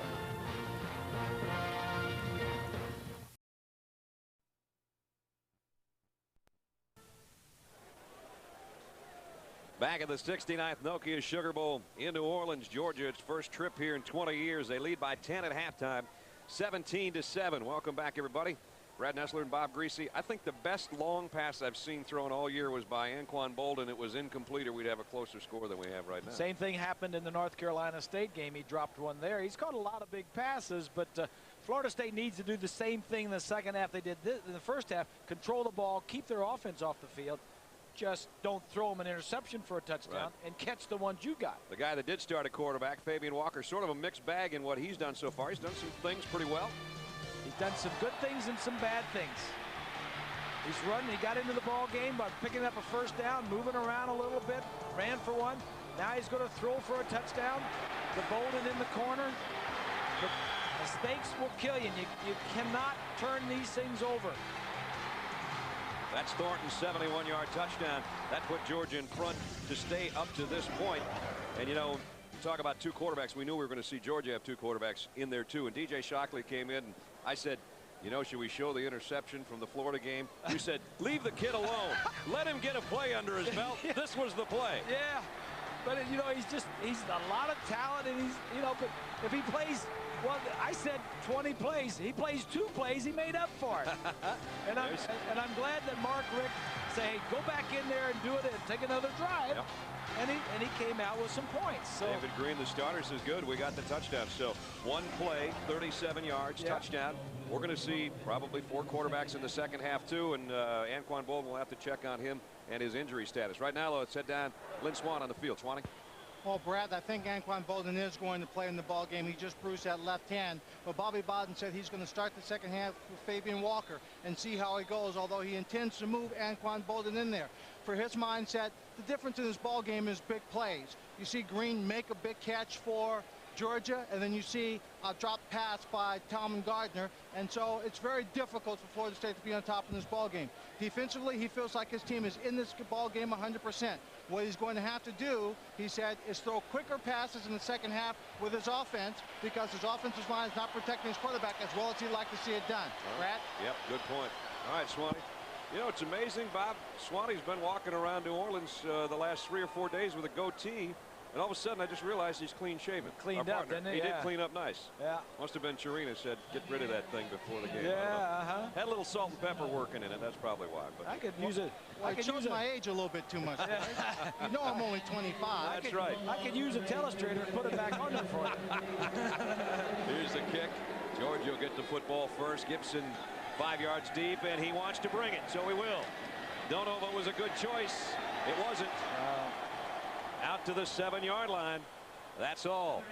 Our PlayStation 2 halftime statistics look like this. Well, look at the number of plays, big in favor of Florida State. Turnovers. One of the 2 for Florida State went back for a touchdown, and of course the thing we've been talking about, that just shows you time of possession doesn't have anything to do with score, especially when you throw interceptions for touchdowns. Well, you know, Georgia was 10th in the SEC in time of possession. They were first in the SEC in scoring. Good point. They have never been a team to control the ball. They get the ball and they score, and that's kind of the way Mark Richt was when he was at Florida State. Here's Musa Smith, who's been a non-factor really so far. Musa trying to get it out across the 10-yard line. Got about 5. Stanford Samuels made the stop. Georgia, with their possessions in the first half, they got a field goal on a 62-yard drive to open things up. Then they missed a long one. Yep. And then lost the fumble and touchdown. Yeah, that's only 10 points, but the other one was scored by their defense on the interception. Seminole band and their fans trying to get them in it with a chant for their defense, having Georgia pinned inside its own 15. Smith again, this time into the secondary, and a good tough run, and you hear the chants of "Moo" from the Georgia fans. Musa Smith gets it out to the 24-yard line. Yeah, just the big offensive line. Watch this side of the offensive line. Those guys up front, the senior Breedlove and the center Knight. You know, they're going to lose this offensive line, so they better run behind it while they've got it, because next year they're going to have to break in a whole new offensive line. First team All-SEC performer, the first 1,000-yard rusher since Garrison Hurst in '92. And you think of Georgia, you think of Herschel and those guys, you think every year they'd have 1,000, but it just hadn't happened. And of course, Terrell Davis wasn't a 1,000-yard gainer there and was a late draft choice. And, Robert Edwards now is back with the Dolphins, comeback player of the year, or comeback story of the year, really, in the NFL. And that's Terrence Edwards' big brother, Robert. But Musa, the first one in 10, 11 years that's done the 1,000-yard thing. Here's the guy that caught the touchdown pass, closing in on all the SEC receiving records. That's Terrence Edwards. On second down. And here comes Smith again.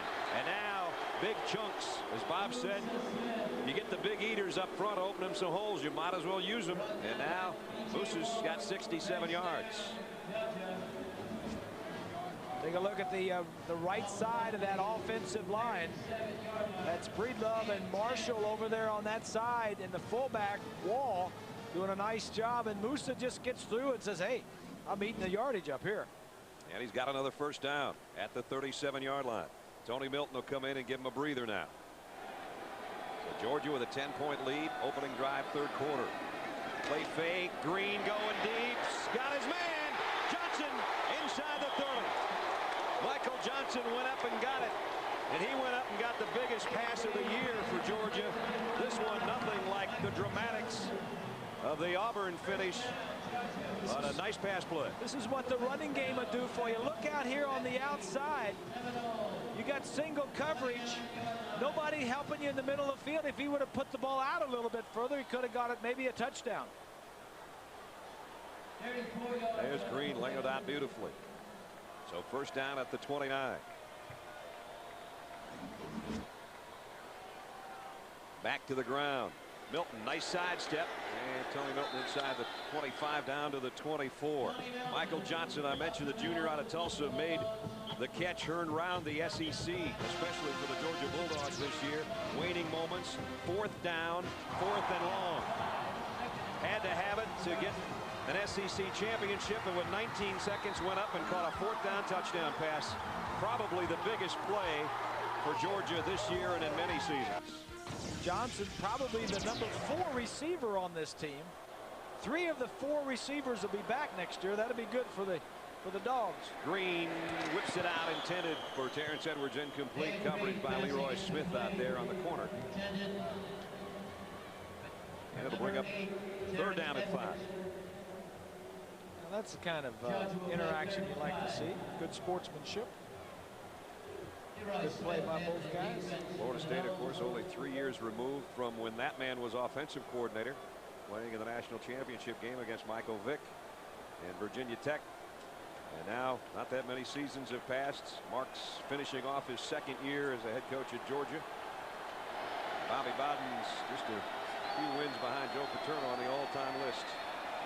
Draw play on 35. It didn't work, as they lost a yard. Alonzo Jackson was the first to meet Tony Milton. And that'll bring out the Georgia field goal unit again. Billy Bennett's 1 out of 2. He hit one to open the scoring and then missed a 47-yarder.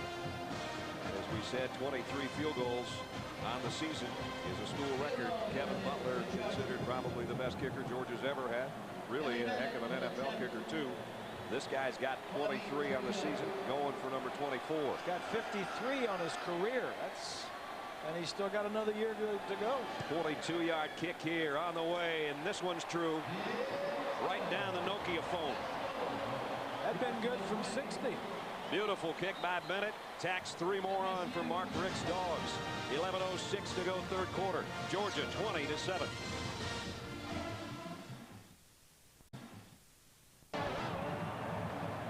Billy Bennett alone in the record books. Kevin Butler kicked 23 field goals for Georgia in 1984. Billy just hit his 24th of the year.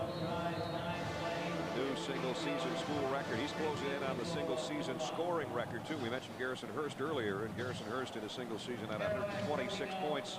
And with his performance here today, Billy's up to 124. And here's his counterpart, the other kicker, Brett Kerouac.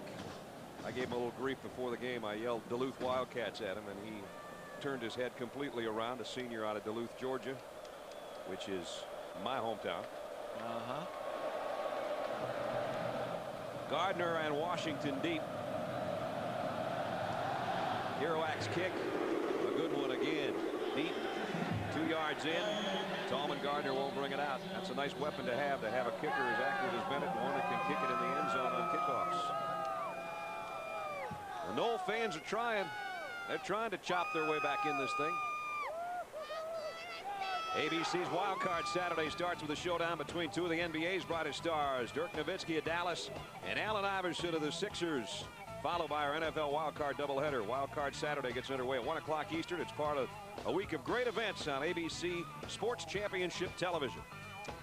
Bill Walton, Dave Aldridge, and I'll start things off from Dallas, and then we'll move on from the NBA to the NFL. Fabian Walker at quarterback. Florida State from its own 20. And Walker straight drop to throw, and pressure, and the ball is loose. And Georgia's got it. Another mistake. Ken Veal with a fumble recovery. I think it was Will Thompson that got him from the backside, and for Thompson, he's wreaking more havoc than Pollock is in that Florida State backfield. This Georgia defense is really getting after it. Look over here. He's just going to beat the tackle on that side.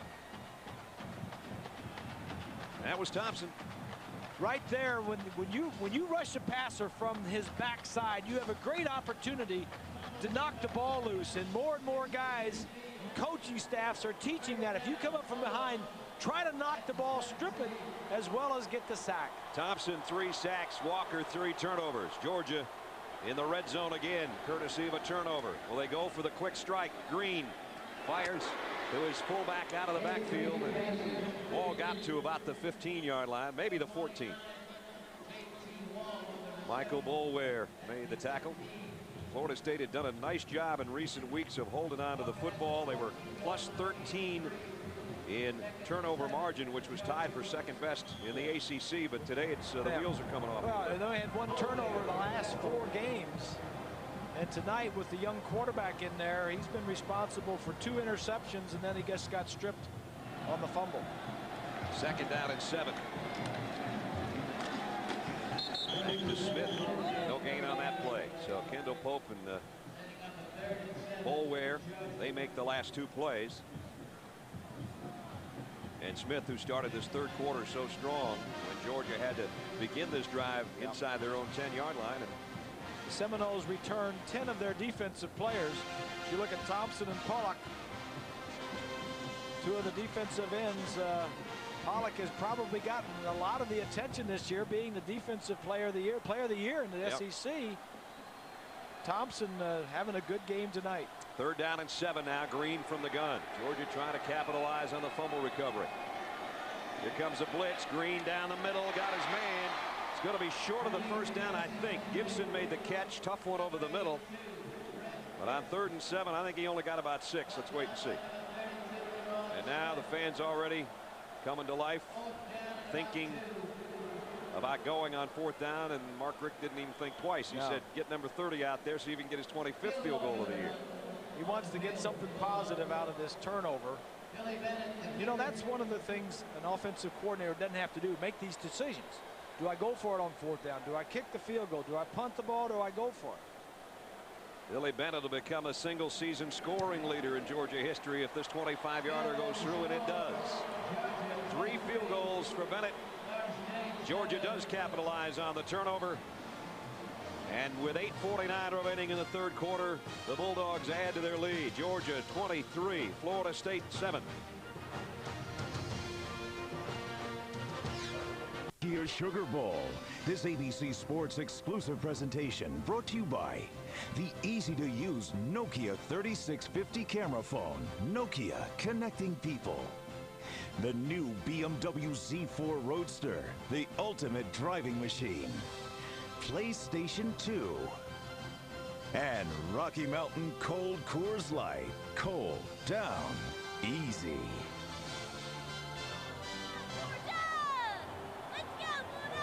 Georgia making the most of its first trip to New Orleans in 2 decades. They lead 23-7 in the 69th Nokia Sugar Bowl, and there's a big reason why Will Thompson has been something else off his defensive end spot, probably the most overlooked guy on their defensive front, and he's wreaked havoc in the Florida State backfield. Helped them with that forced fumble on the sack of Fabian Walker to get Bennett's 25-yard field goal. Very impressed with University of Georgia. They've done it on offense and done it on defense. Turnovers. Special teams, the kickers have both been good. Kerouac again knocks it down for a touchback 5 yards deep and forces Florida State again to have to work from its own 20-yard line. The other thing I'm impressed with are is the coaching staff coming out second half. The first 3 possessions, Georgia has taken it away once and gotten 2 field goals out of it. So their halftime changes and corrections have worked, whereas Florida State's has not. We have not seen Anquan Boldin as a receiver or a quarterback so far in this third quarter. That is halfway gone. 9 possessions for Florida State. 4 of their starts were at their own 20 or worse. And this one is at the 20 again. Let's see if Georgia keeps bringing that pressure on Walker. We expected it. We got it. And here, the run defense. Pollock made the first hit. Gilbert cleaned up. And there's Anquan Boldin, and he has some tape now on the left wrist and hand area he didn't have when the game started. There he goes. Here he comes. Daryl Dickey sends him out.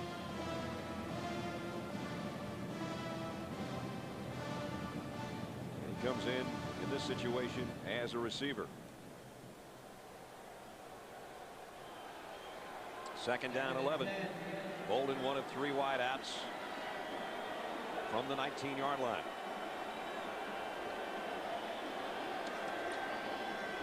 The give is to Washington, and Leon finally found a little room to run. And he's got a first down as he pops it out across the 35. 17-yard gain. Leon, the guy that had the good game against Florida Gators. Offensive line doing a nice job. The fullback gets his piece. It's a 2-deep zone, so there's only 7 guys up to stop the run. Tell you, Florida State's got some good freshman running backs. This kid Leon Washington, they've played Clayton this year. They're not even playing that kid Lorenzo Booker, the #1 recruit last year out of high school. He's being redshirted. Greg Jones, of course, their approach was kind of dismantled when he went down with the injury to Wake Forest. Greg was playing so well, and I mentioned earlier that the game he had when we had him against Miami, despite the fact they missed the field goal that could have upset the defending national champions. Greg Jones was nothing short of sensational in that game, and we hope his rehab is going well. Well, they'll get him back next year, and then Chris Ricks will be back next year, and that goes a long way towards making this offense very explosive. They'll have some good receivers back. Boldin will be back. Some of the young guys. Second down and 7.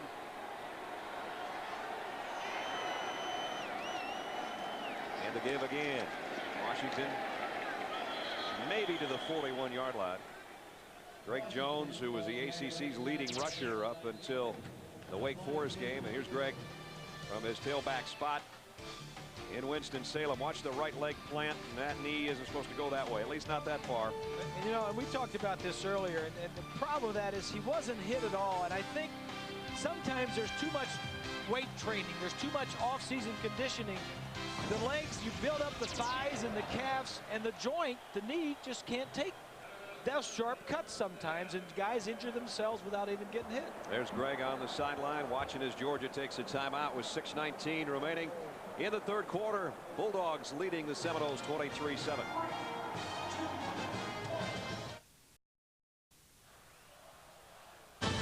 That's not a banner, folks.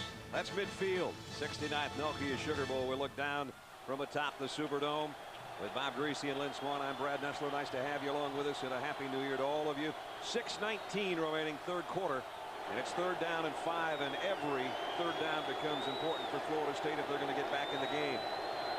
Georgia's showing blitz, and they're bringing it. Walker, flags are down. They'll stop the play before it begins.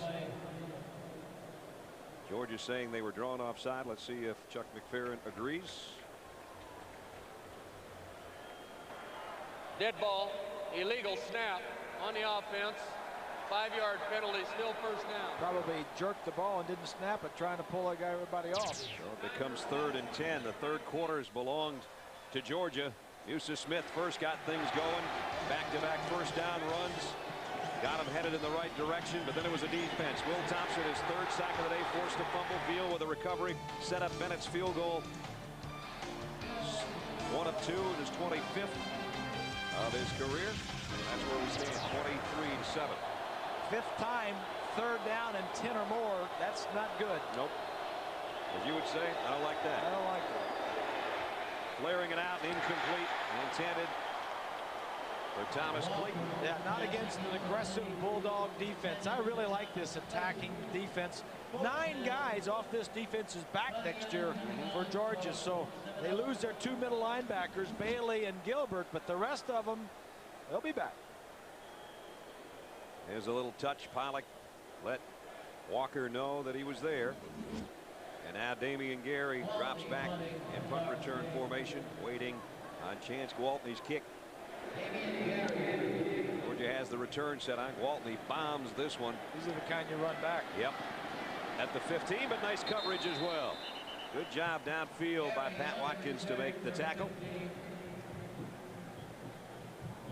Of course, Georgia and Florida State both had a long gap in between the end of the regular season and this bowl game. We talked to Mark Richt about that problem. Momentum may have been halted. You know, you just don't know. It's a long time. You know, you play that game against Arkansas, and then you get some days off for final exams, and then you go back to practice. And we had a great practice session. But then you go Christmas break, and you lose a little bit there, and you come back to the bowl site. Now there's all kind of distractions here at the bowl site. You know, are we going to be able to click like we've been the last 2 games? It'd be nice, but I'm not betting on it. That's a pretty honest answer, not betting on it. And a couple of things. He said distractions at the bowl site. I think they're good distractions. Oh, yeah, positive ones. They're positive distractions. And then the other thing is he was with Bobby for so long, and Bowden and Florida State won a lot of bowl games in a row. I think they won like 14 in a row or something before they'd lost one. So he knows what Bobby has done over the years and how to get them ready to play a bowl game when you're off. And the main thing is you got to get them in shape, back in shape. Not so easy to do after some of Mom's cooking sometimes. Smith trying to find a handle on the pitch and does. And Musa, he might have a first down. Going to be awful close anyway. Nice run. Kyler Hall knocked him off his pins, but he got ahead of steam and got it going. Mark Richt just got a new contract, although the ink isn't dry on it, that extends him through 2010. Makes him one of the highest paid coaches in football, in college football, that is. And I said to him the other day, "Hey man, I need a loan." He said, "I haven't seen any of it yet." He's quite a young guy, though, very calm and cool and collected, and admitted openly last year in his first season that he made some dumb calls. He said, "You know, I got to go back," and he was very honest. And you know how the talk shows are, and the folks in Georgia said, "Hey, he admitted he was wrong," and he's made the right calls this year. A lot of times on 4th downs, big plays. And it's worked out to the tune of 12 wins, and they can become the first Georgia team ever to win 13 games if they win this game tonight, and they're 20 minutes away from it. I was talking to him, and I said, you know, next year they're going to expect more. What are you going to do? He said, no, he says they're good fans. He says our fans are good, our alumni are good. They take it in stride, and he said they won't expect any more. I'll tell you what they'll expect. They'll expect them to be back in the Superdome next year. Shockley on a rollout, and Alonzo Jackson takes him down. About the only thing that Mark Richt has not done is beaten the University of Florida. They've beaten Tennessee. They've won the championship, and that's one thing that Georgia needs to get over is beating the University of Florida. I think they've beaten them one time in the last 12 or 13 years. Jim Donnan, I guess, did it once. I don't know if Ray Goff ever did it. Of course, Vince Dooley had Florida's number, and then when Steve Spurrier came in, and Georgia had so many coaching changes kind of mixed in there, and they couldn't get Steve's number. Yep. And he let everybody know that. He's still doing that in the pros. He said he wanted to make the Cowboys the Georgia Bulldogs of the NFL. Musa Smith across the 30 out to about the 31. Boulware in on the stop as well. Beginning Super Bowl Sunday late nights have a new player. Jimmy Kimmel Until then, Jimmy hits the streets to get a little practice. Jimmy Kimmel Live, late night starting Super Bowl Sunday on ABC.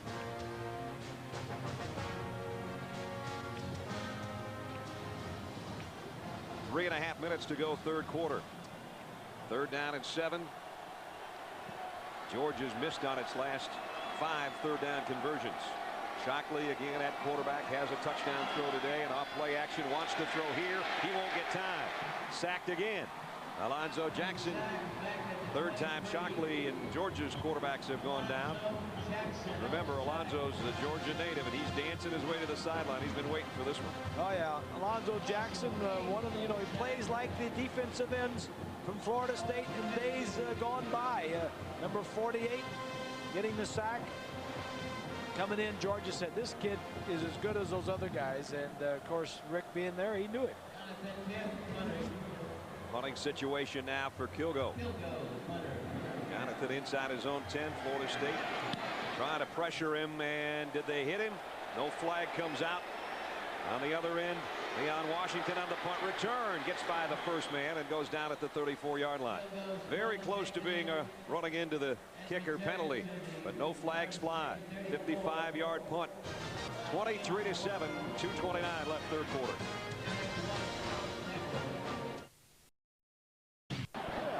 Fabian's back in my era. Terrible actor, though.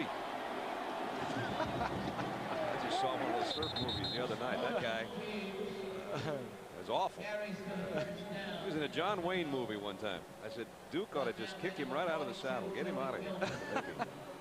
Bolden might get a first down on the quarterback sneak. I think he does. I just had to get that off my chest. Yeah, you felt you must feel better here. It's been a tough week in the first quarter. I don't think I've seen that movie. You're not missing anything. Minute left in the third quarter. First down, Florida State. Both these teams played really tough schedules. Florida State played the third toughest schedule, and they have 11 of their opponents are going to bowl games, played in bowl games. So tough schedule. 40 seconds remaining in the third quarter. They're going to get the play off. No. Look like it. Sometimes when you don't play quarterback a lot, you forget about looking at the end of the field where the clock is right there. It's very easy for a quarterback to see it. On the offense, but sometimes you just forget about it. Especially when your guy's used to just walking in the huddle and saying, what's my pass pattern, or I have to block somebody and then running out of there. Yeah, it's right here. So when the quarterback comes up to the line of scrimmage, all he has to do is look right there. But sometimes when, like you say, you're not used to being in control. Now having the ball every snap. Yeah, quarterback is in control. Anquan's done a good job in 2 different spots. First down at 15 now after the 5-yard walk-off. Play action for Bolden. He's going to take off with it, looking for a block. Ran right by a couple of tacklers. Goes far sides, got a first down. What a run. He's an athlete. Yes, he is. You just got to get the ball in his hands. And he was going, when you run all the way across field, you're looking for big things. He could have run up straight up ahead. He wouldn't have gotten as much, but he was trying to make big things happen. He ran right by Thomas Clayton, who didn't throw a block for him. Watch number 31 come into your screen. Oh, no, it wasn't 31. It was Salvidio, the fullback.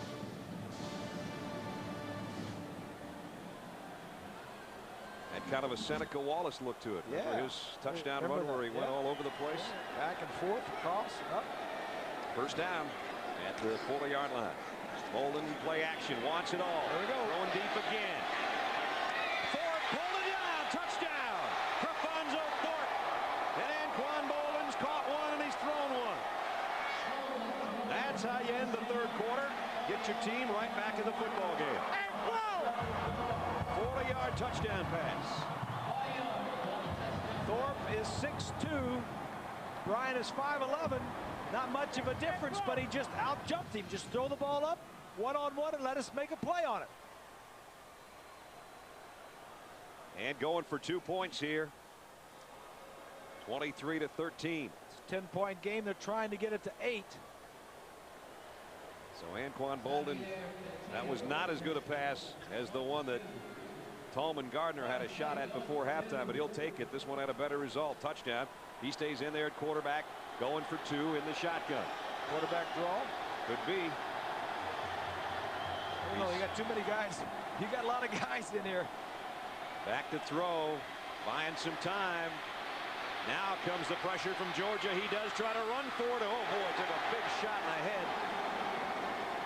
And Chris Clemens said, you come my way, you're going to have to get hit. Clemens has a number 48 on, but he's a linebacker. Yes, he is. He said, you ain't running over me. He's a 237-pound linebacker who just knocked him out of bounds and prevented the 2-point conversion. But as the third quarter came to a close, it was Bolden to Thorpe. Touchdown. Florida State's back in it. And Anquan has been the #1 man for Florida State tonight. Greg Jones, the injured back, looking on. His Noles are back in it. ABC Sports presentation of college football returns after this message and a word from our ABC stations.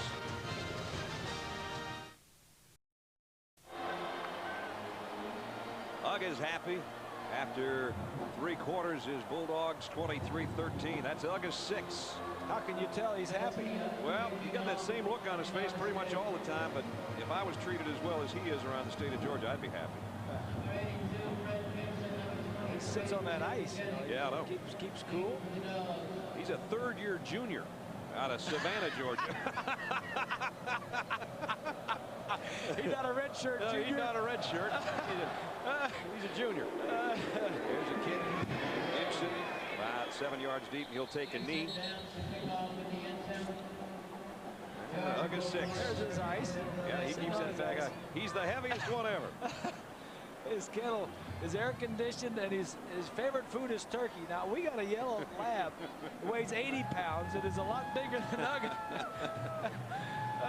Ugg is actually in his 4th year, and they had the pre-game passing of the bone ceremony from his daddy back in '99. The Seiler family down in Savannah have had many of the Uggas come to Georgia. That's part of what's great about college football. You know, I love the Colorado, the Buffalo. Yeah, Ralphie and Ugga. Bevo. Those are a couple of my Reveille. favorites. Yeah. Well, Florida State horse. Yep, Uggas always do a nice job matriculating there in Athens. It's a good place for a dog to be on weekends, and then you go down to Savannah, get a little bit of the Savannah life, shady trees, nice old mansions. I knew we were in trouble with you doing this game, a Georgia game, when you were growing up in Duluth and knowing everything about Georgia. So now it's 2nd down at 12. Georgia trying to hold on to a 10-point lead. Hughes Smith only to the 20. Nice job defensively, only got a couple of yards as A.J. Nicholson, freshman linebacker, knocked him off his pins. Florida State's only 10 down now after that touchdown. Had they gotten that 2-point conversion, would have really been big. But if they stop this. Exactly. If they can stop them here.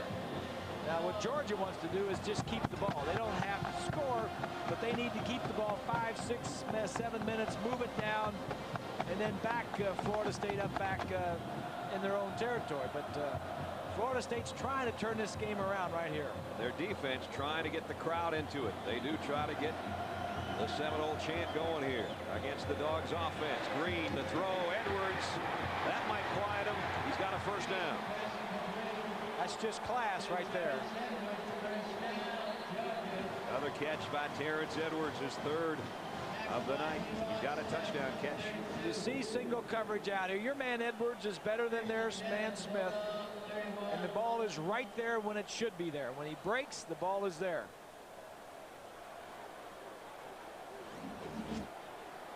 So 1st down across the 30 at the 31.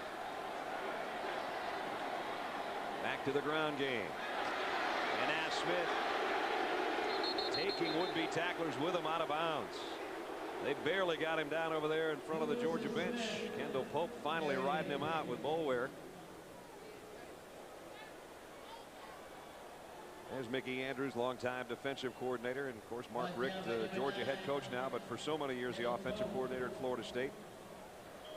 A lot of spring practices where those two minds were working against each other. Good friends. You know, when Florida State lost Mark Richt, they not only lost an offensive coordinator, they lost a quarterback coach. Had to replace him with 2 guys.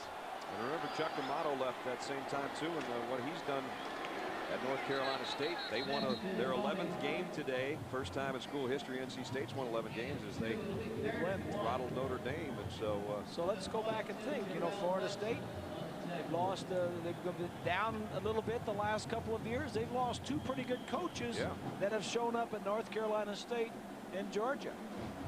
Bobby's 73 years young.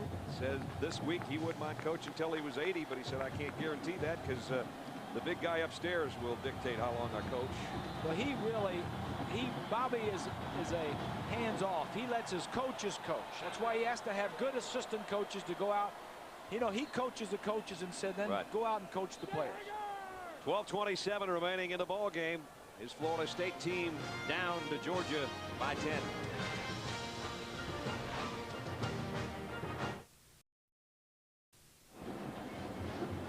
And here in the Nokia Sugar Bowl, a 10-point Georgia lead, 12:27 to go. Huge play right here on 3rd and 2 for the Florida State defense. They need a stop, and they know it. The toss. Musa Smith with a convoy in front. He got the corner and more. First down, Bulldogs. Kendall Pope ran him out of bounds, but the big fella rumbled out. I'm impressed. Got a first. Impressed with Musa Smith. No, we don't get to see Georgia very often during the season, hardly at all. Watch from the end zone, from behind the defense. It's just going to be a toss. We've seen him run up inside with the power game. Now he's got the speed to get around the corner and pick up a first down. You know, when you do that, you take a chance on losing yardage, but with Musa, they know they can get it. He got the first, and the clock running down near the 12-minute mark. Here he is again, and he got another hole. Musa Smith all the way down to the 23-yard line. And that puts him over 100 yet again on the season 900-yard plus game. This is a big back. He's 6'2" and 225 pounds. And again, at blocking up front, 49 Wall, the fullback, doing the key block. It's just, I mean, you know, this, we mentioned, this is the best offense in the SEC, and they can run the football, they can throw it, and they've got a line up front that just, you know, sets both of them up. Play action, Green going to the end zone, and almost intercepted. Close to being picked off by Bryant McFadden. It's the balance of Georgia's offense that seems to be so good. Here it is again as they go right back trying to get to the end zone through the air. Well, this is who wants it the most right here. Michael Johnson had his left hand on it. McFadden had both hands on it. Almost had it.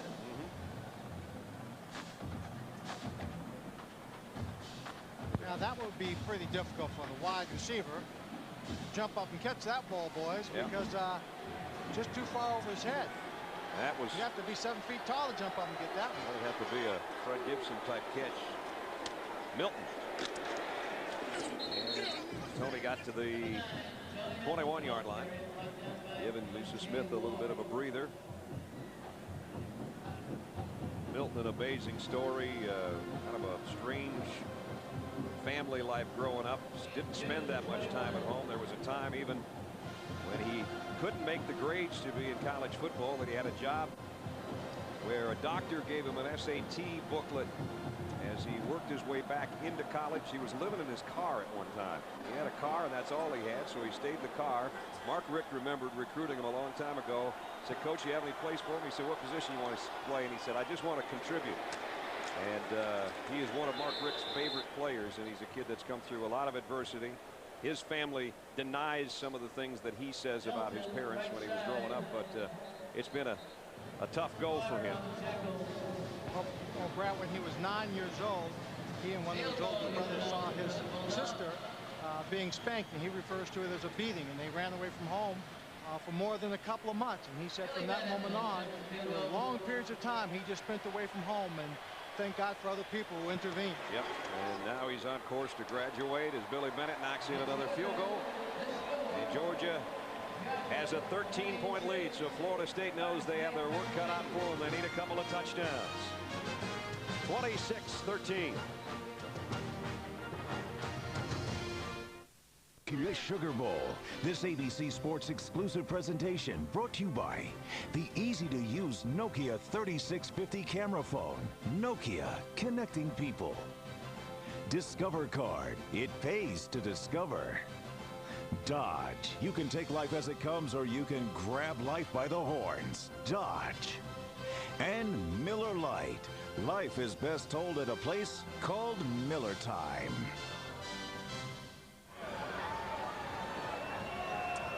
That street looked like a bunch of red and black ants last night, I'll tell you that much. I tell you, they were packed in like sardines. I wasn't down there at New Year's, but I heard about it. You heard about it? Yeah, I heard about it. You sent some scouts out, didn't you? I heard about it. Uh-huh.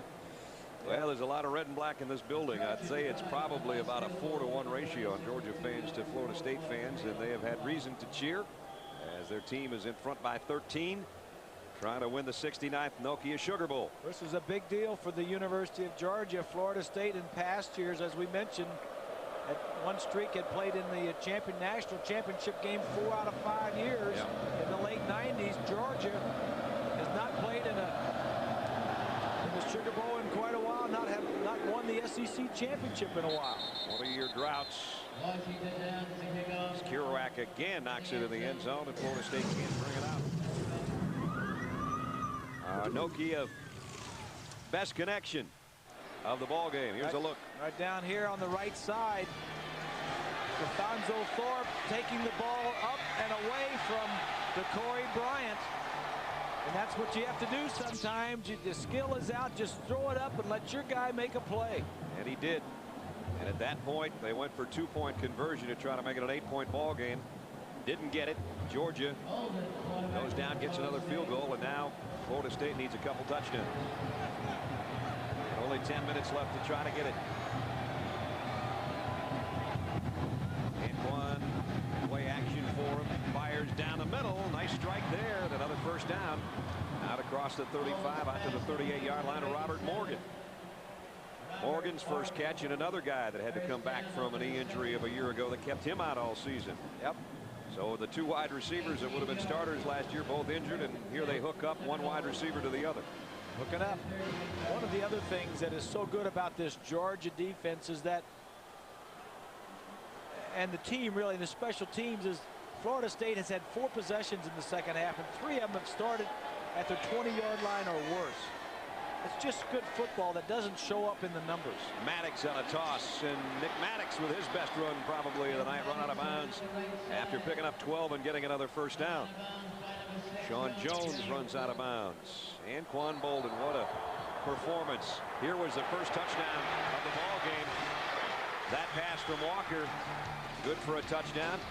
Then as a quarterback, the long cross-country scramble. It took him from one sideline to the other, and then the pass that Bob was talking about a moment ago to Alfonso Thorpe. So he's thrown one and passed for one, and that doesn't happen very often.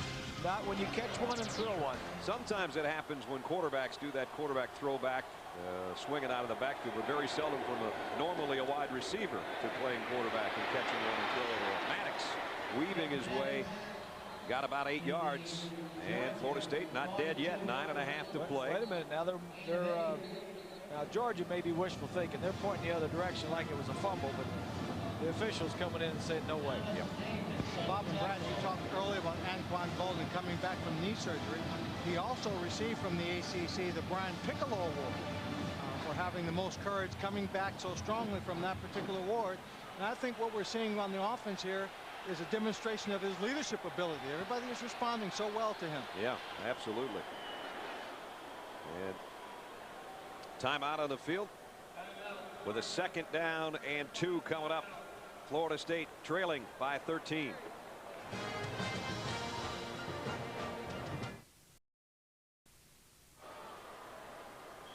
Seems like Georgia has the game in control, but Florida State's a touchdown here. And it could change the complexion of things. Kind of hanging around. Georgia kicking a lot of field goals. 2nd down and 2 for the Noles at the Bulldog 42-yard line. And it's Maddox, and he's got the first down inside the 40. So they'll move the sticks again, and We're under 9 minutes for the ball game. Well, take a look at the first 4 years of the BCS. The champions have come from 4 different conferences. The Big Ten has not won a Big Ten championship since '97. They shared that with Nebraska. Have to go all the way back to '68 when Ohio State won an undisputed championship. So Ohio State's got a chance to do that Friday night. Anquan Boldin getting swarmed under by the Dogs defense here. Boss Bailey came in on the blitz.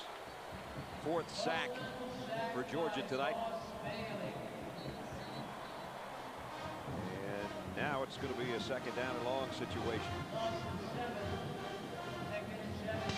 That's a big sack for Champ Bailey, guys, because for a while before this series he was out of the ball game. They thought he may not go back in because of the sprain in his left ankle.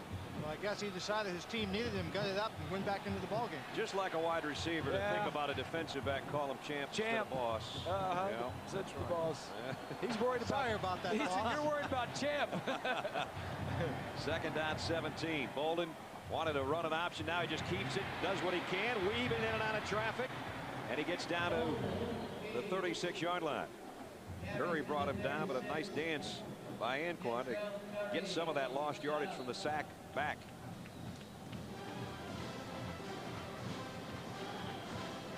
Bobby said, now what do you got now? You got any special plays up there? What about those? What about that double pass we worked on? That looked pretty good. What about the option with Anquan?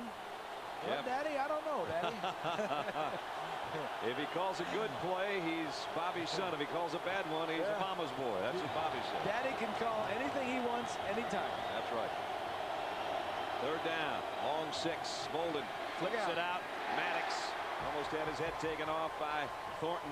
See, that's the inexperience of a quarterback that plays wide receiver all the time. I mean, because they were in double zone. There was a defensive back right out there where the receiver was running, and there was a guy there that was similar to the pass that Fabian Walker had picked off by Thornton and ran back for a touchdown. Florida State wants to talk about what they want to do here. I'm sure they're going to go for it on 4th down and 6, but they do call a timeout.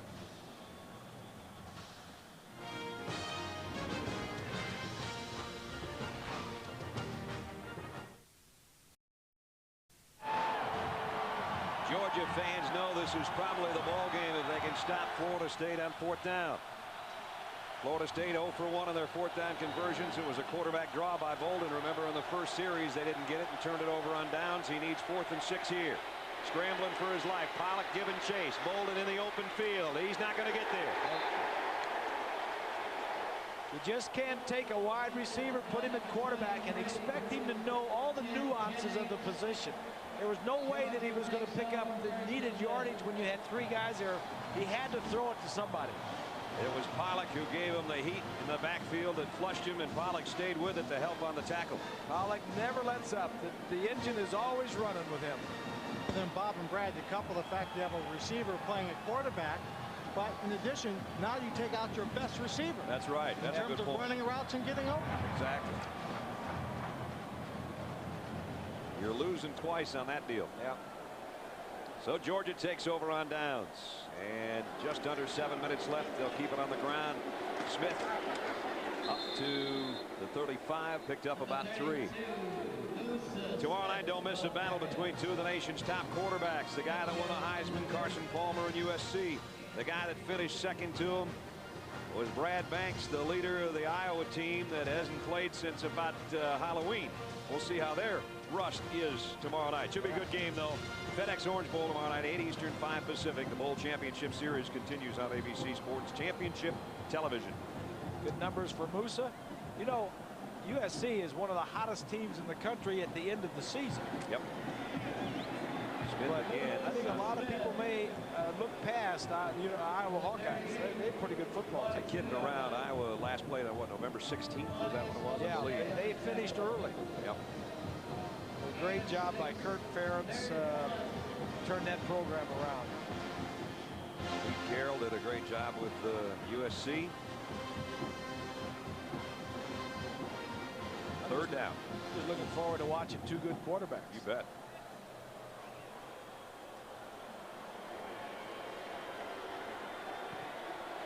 Third down and a yard. Florida State needs a stop again. Needs a turnover. And Wall runs into a Seminole Wall. I don't think he got it, but maybe. Number 49, the ball carrier, J.T. Wall. J.T. Wall, the fullback, out of Milledgeville, Georgia. And they're going to have to bring the chains out, I think, for this one. I don't think he got it, but we'll wait and see. 5:21, clock stopped. Georgia leading 26-13.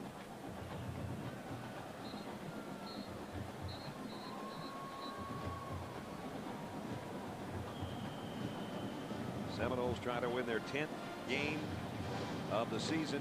But right now it looks like Georgia on their way to their 13th. Georgia in the top 5 for the first time since '83. Hey, they're in the top 3. And as we mentioned earlier, just one little stumble, they could have been in the Fiesta Bowl in the championship game. They lost to Florida 20-13. They won a lot of close games this year, the Bulldogs did, and they lost a close one to Florida. Penalty marker down as Georgia lets the clock wind down to the 4:53 mark. And with a delay of game, now they'll bring out the punting unit. So they wanted to use as much clock as possible.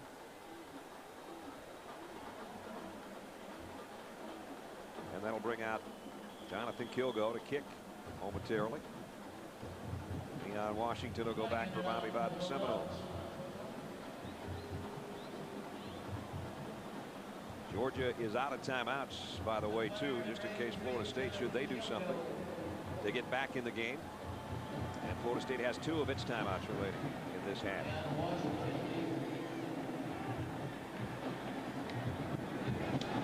And they got decent pressure, but nice punt. Washington waits on it at the 19-yard line. And gets out of bounds after he gets what he can, which is out to about the 33-yard line. Florida State back on offense. They need touchdowns. They trail by 13.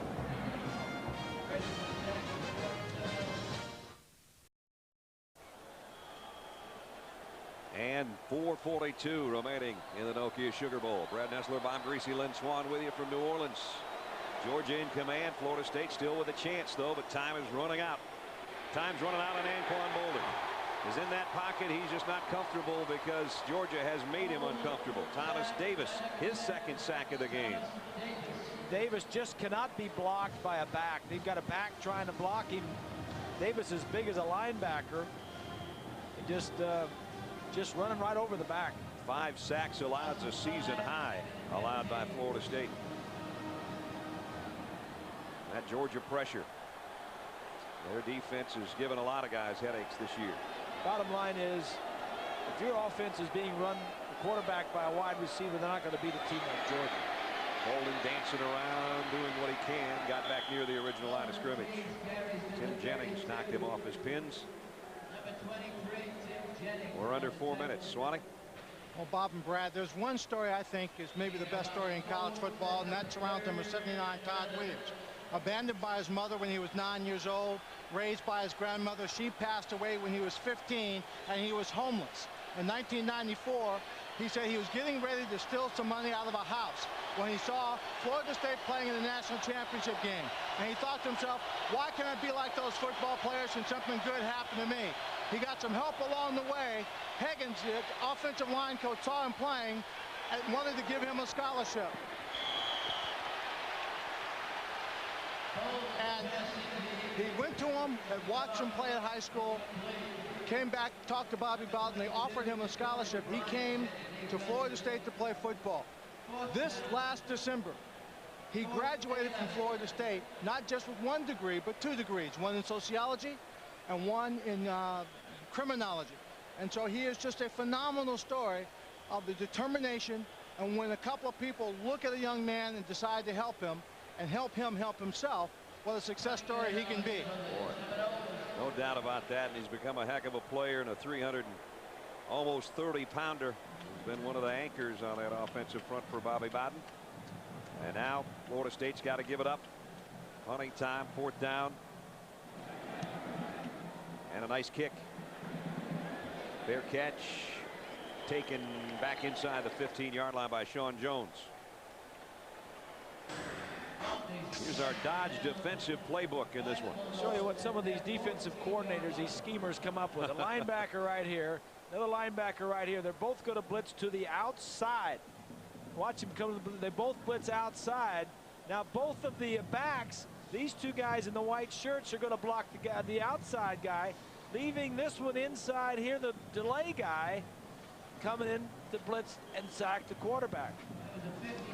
When both linebackers don't blitz right away, the backs go to the one that is coming, and those defensive linebackers, defensive coordinators, they come up with a lot of sneaky ways to. It's like a cat and mouse game. Yep. The backs a lot of times will check the linebackers and release, and then the linebackers will wait till the back checks and releases, and then they'll delay blitz. Here's one of those schemers, defensive coordinator Mickey Andrews. Yeah. Timeout taken by Florida State. They have one remaining now, with just under 3 minutes left in the ball game. Our FedEx Express air stats.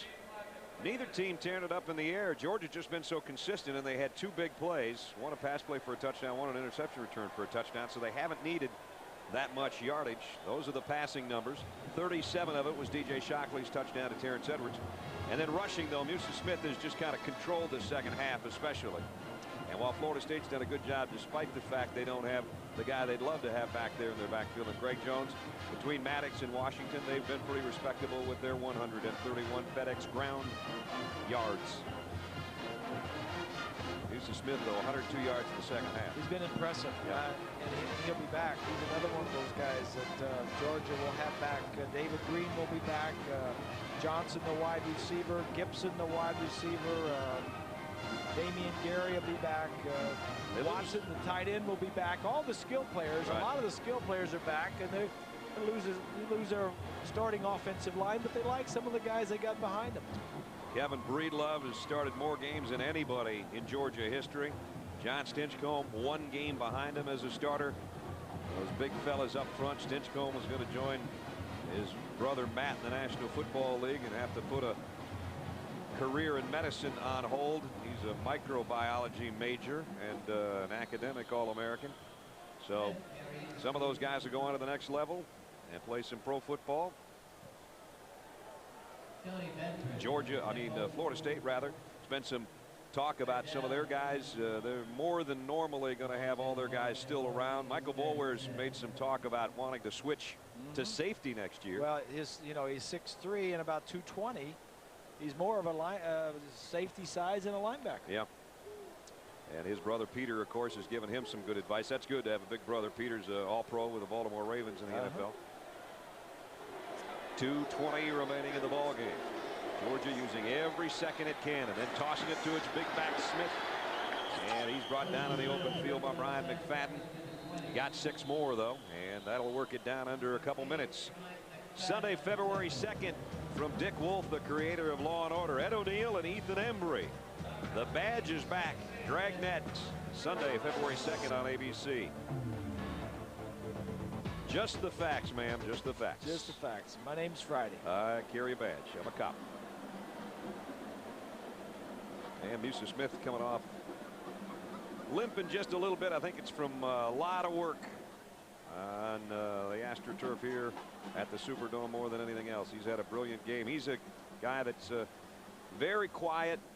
His teammates talk about how quiet he is, and there was an article this year in ESPN, the magazine, about the fact that his father is incarcerated, and it really affected him rather heavily because he's a very private person, and that was never brought out to the public eye until the magazine article, and he wanted to kind of go into hiding for a while, but he said, well, it'll just make me tougher, I guess. And he was tough enough to rush for 1,000 yards this season and rush for 100 yards plus in a very, very strong Sugar Bowl performance tonight. I want to thank some of the folks that helped bring you the ball games all year. As Uga barks on, Clint Dean's our spotter, Pat McGrath our statistician, Joe Caracone's our technical manager, our production managers Mike Heskett, Andre Dawson our computer operator, Kay Schumacher our graphics coordinator, computer statisticians Anthony Holman, assistants to the producer Ross Malloy, and touchdown Tommy Hall. Steve Fettigs our associate director, our associate producers Eric Posman, Randy Hargrove's our technical director. Our game's directed all year by Steve Bime and produced by Bruce Clark. The punt upcoming. Great job, everybody. Great job. And here's the one hopper fielded by Leon Washington. And Washington still on his feet on the punt return, and he got down to about the 37-yard line. Our coordinating producer is Bob Goodrich. Senior producer of ABC Sports is Bob Toms. And the executive producer of ABC Sports is Howard Katz. And we have had a great crew and all our camera guys, everybody. Even we had to spend time with Kyle right here in the booth with us today. That's been tough on us. Yeah, he's usually out in the weather somewhere, getting cold. We try to hang him in a basket out in the 50s sometimes, but he's in the booth with us here at the Superdome. But our team is like a family, and we've seen everything from twins born to Steve Bime, our director, to new engagements. And it's been a blast, guys. Everybody being together again this year. Enjoyed it. Bolden, play action, running for his life. Anquan finally just throws it, got out of the pocket and snapped that thing down. So I'm going to live to play another day. That's smart. Yeah. Not taking many snaps. That's Daryl Dickey, the quarterback coach, giving him the next play.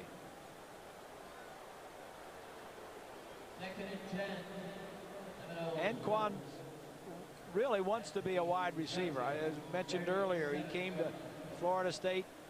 Other teams wanted him to be a wide receiver, and he wanted to be a quarterback, but then he changed that very quickly. And I bet he'd be happy to be back at wide receiver next spring. That's the best position for him, but he's all right with doing this for one game as a fill-in. Here comes a delayed blitz, and almost threw an interception there. And Tim Jennings thought he had one.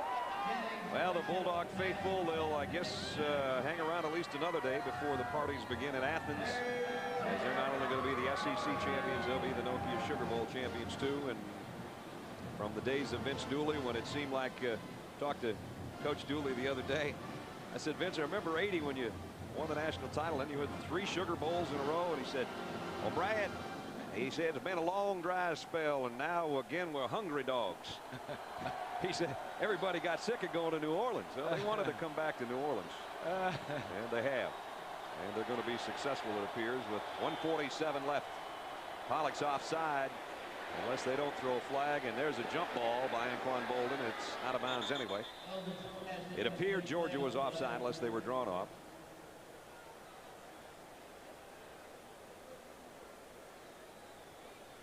And offsides on the defense will be 5-yard penalty.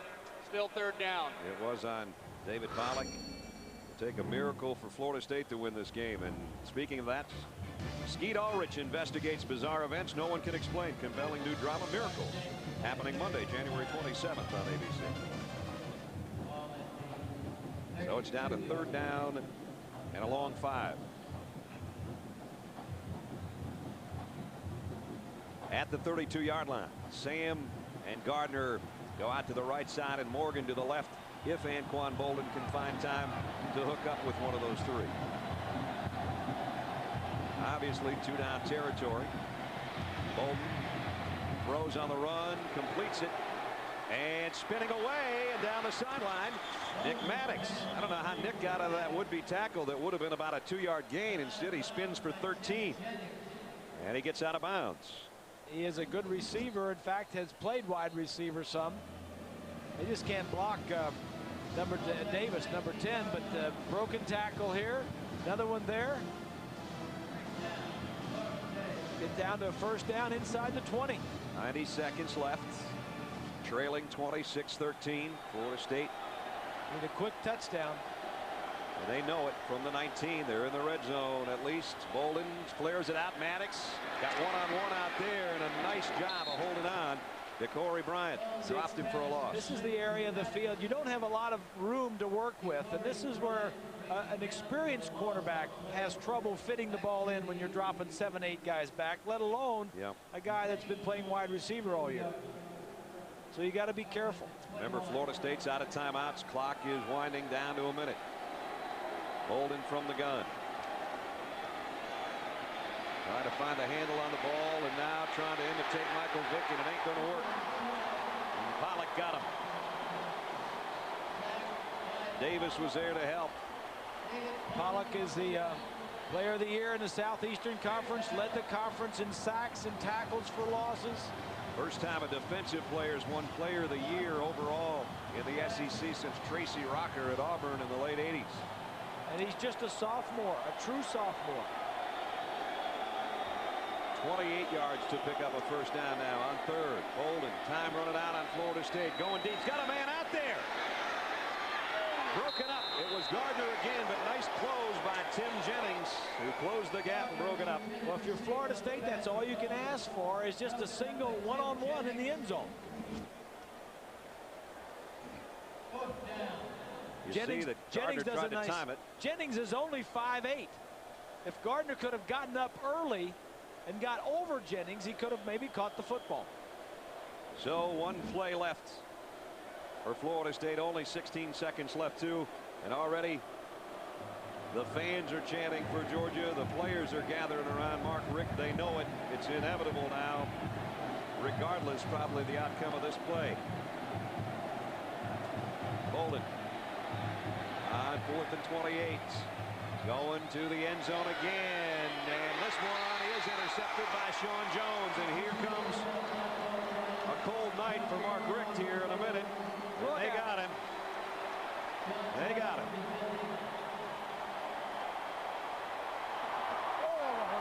Right on that brand new haircut. And then he said, "Get off the field." Yeah. The beginning of the season, he told his kids, "You know what?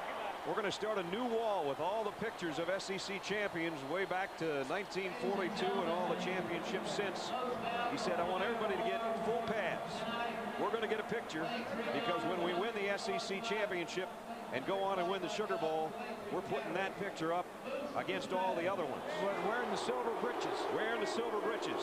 And now they know they can put on silver hats because they're going to be the Nokia Sugar Bowl champions.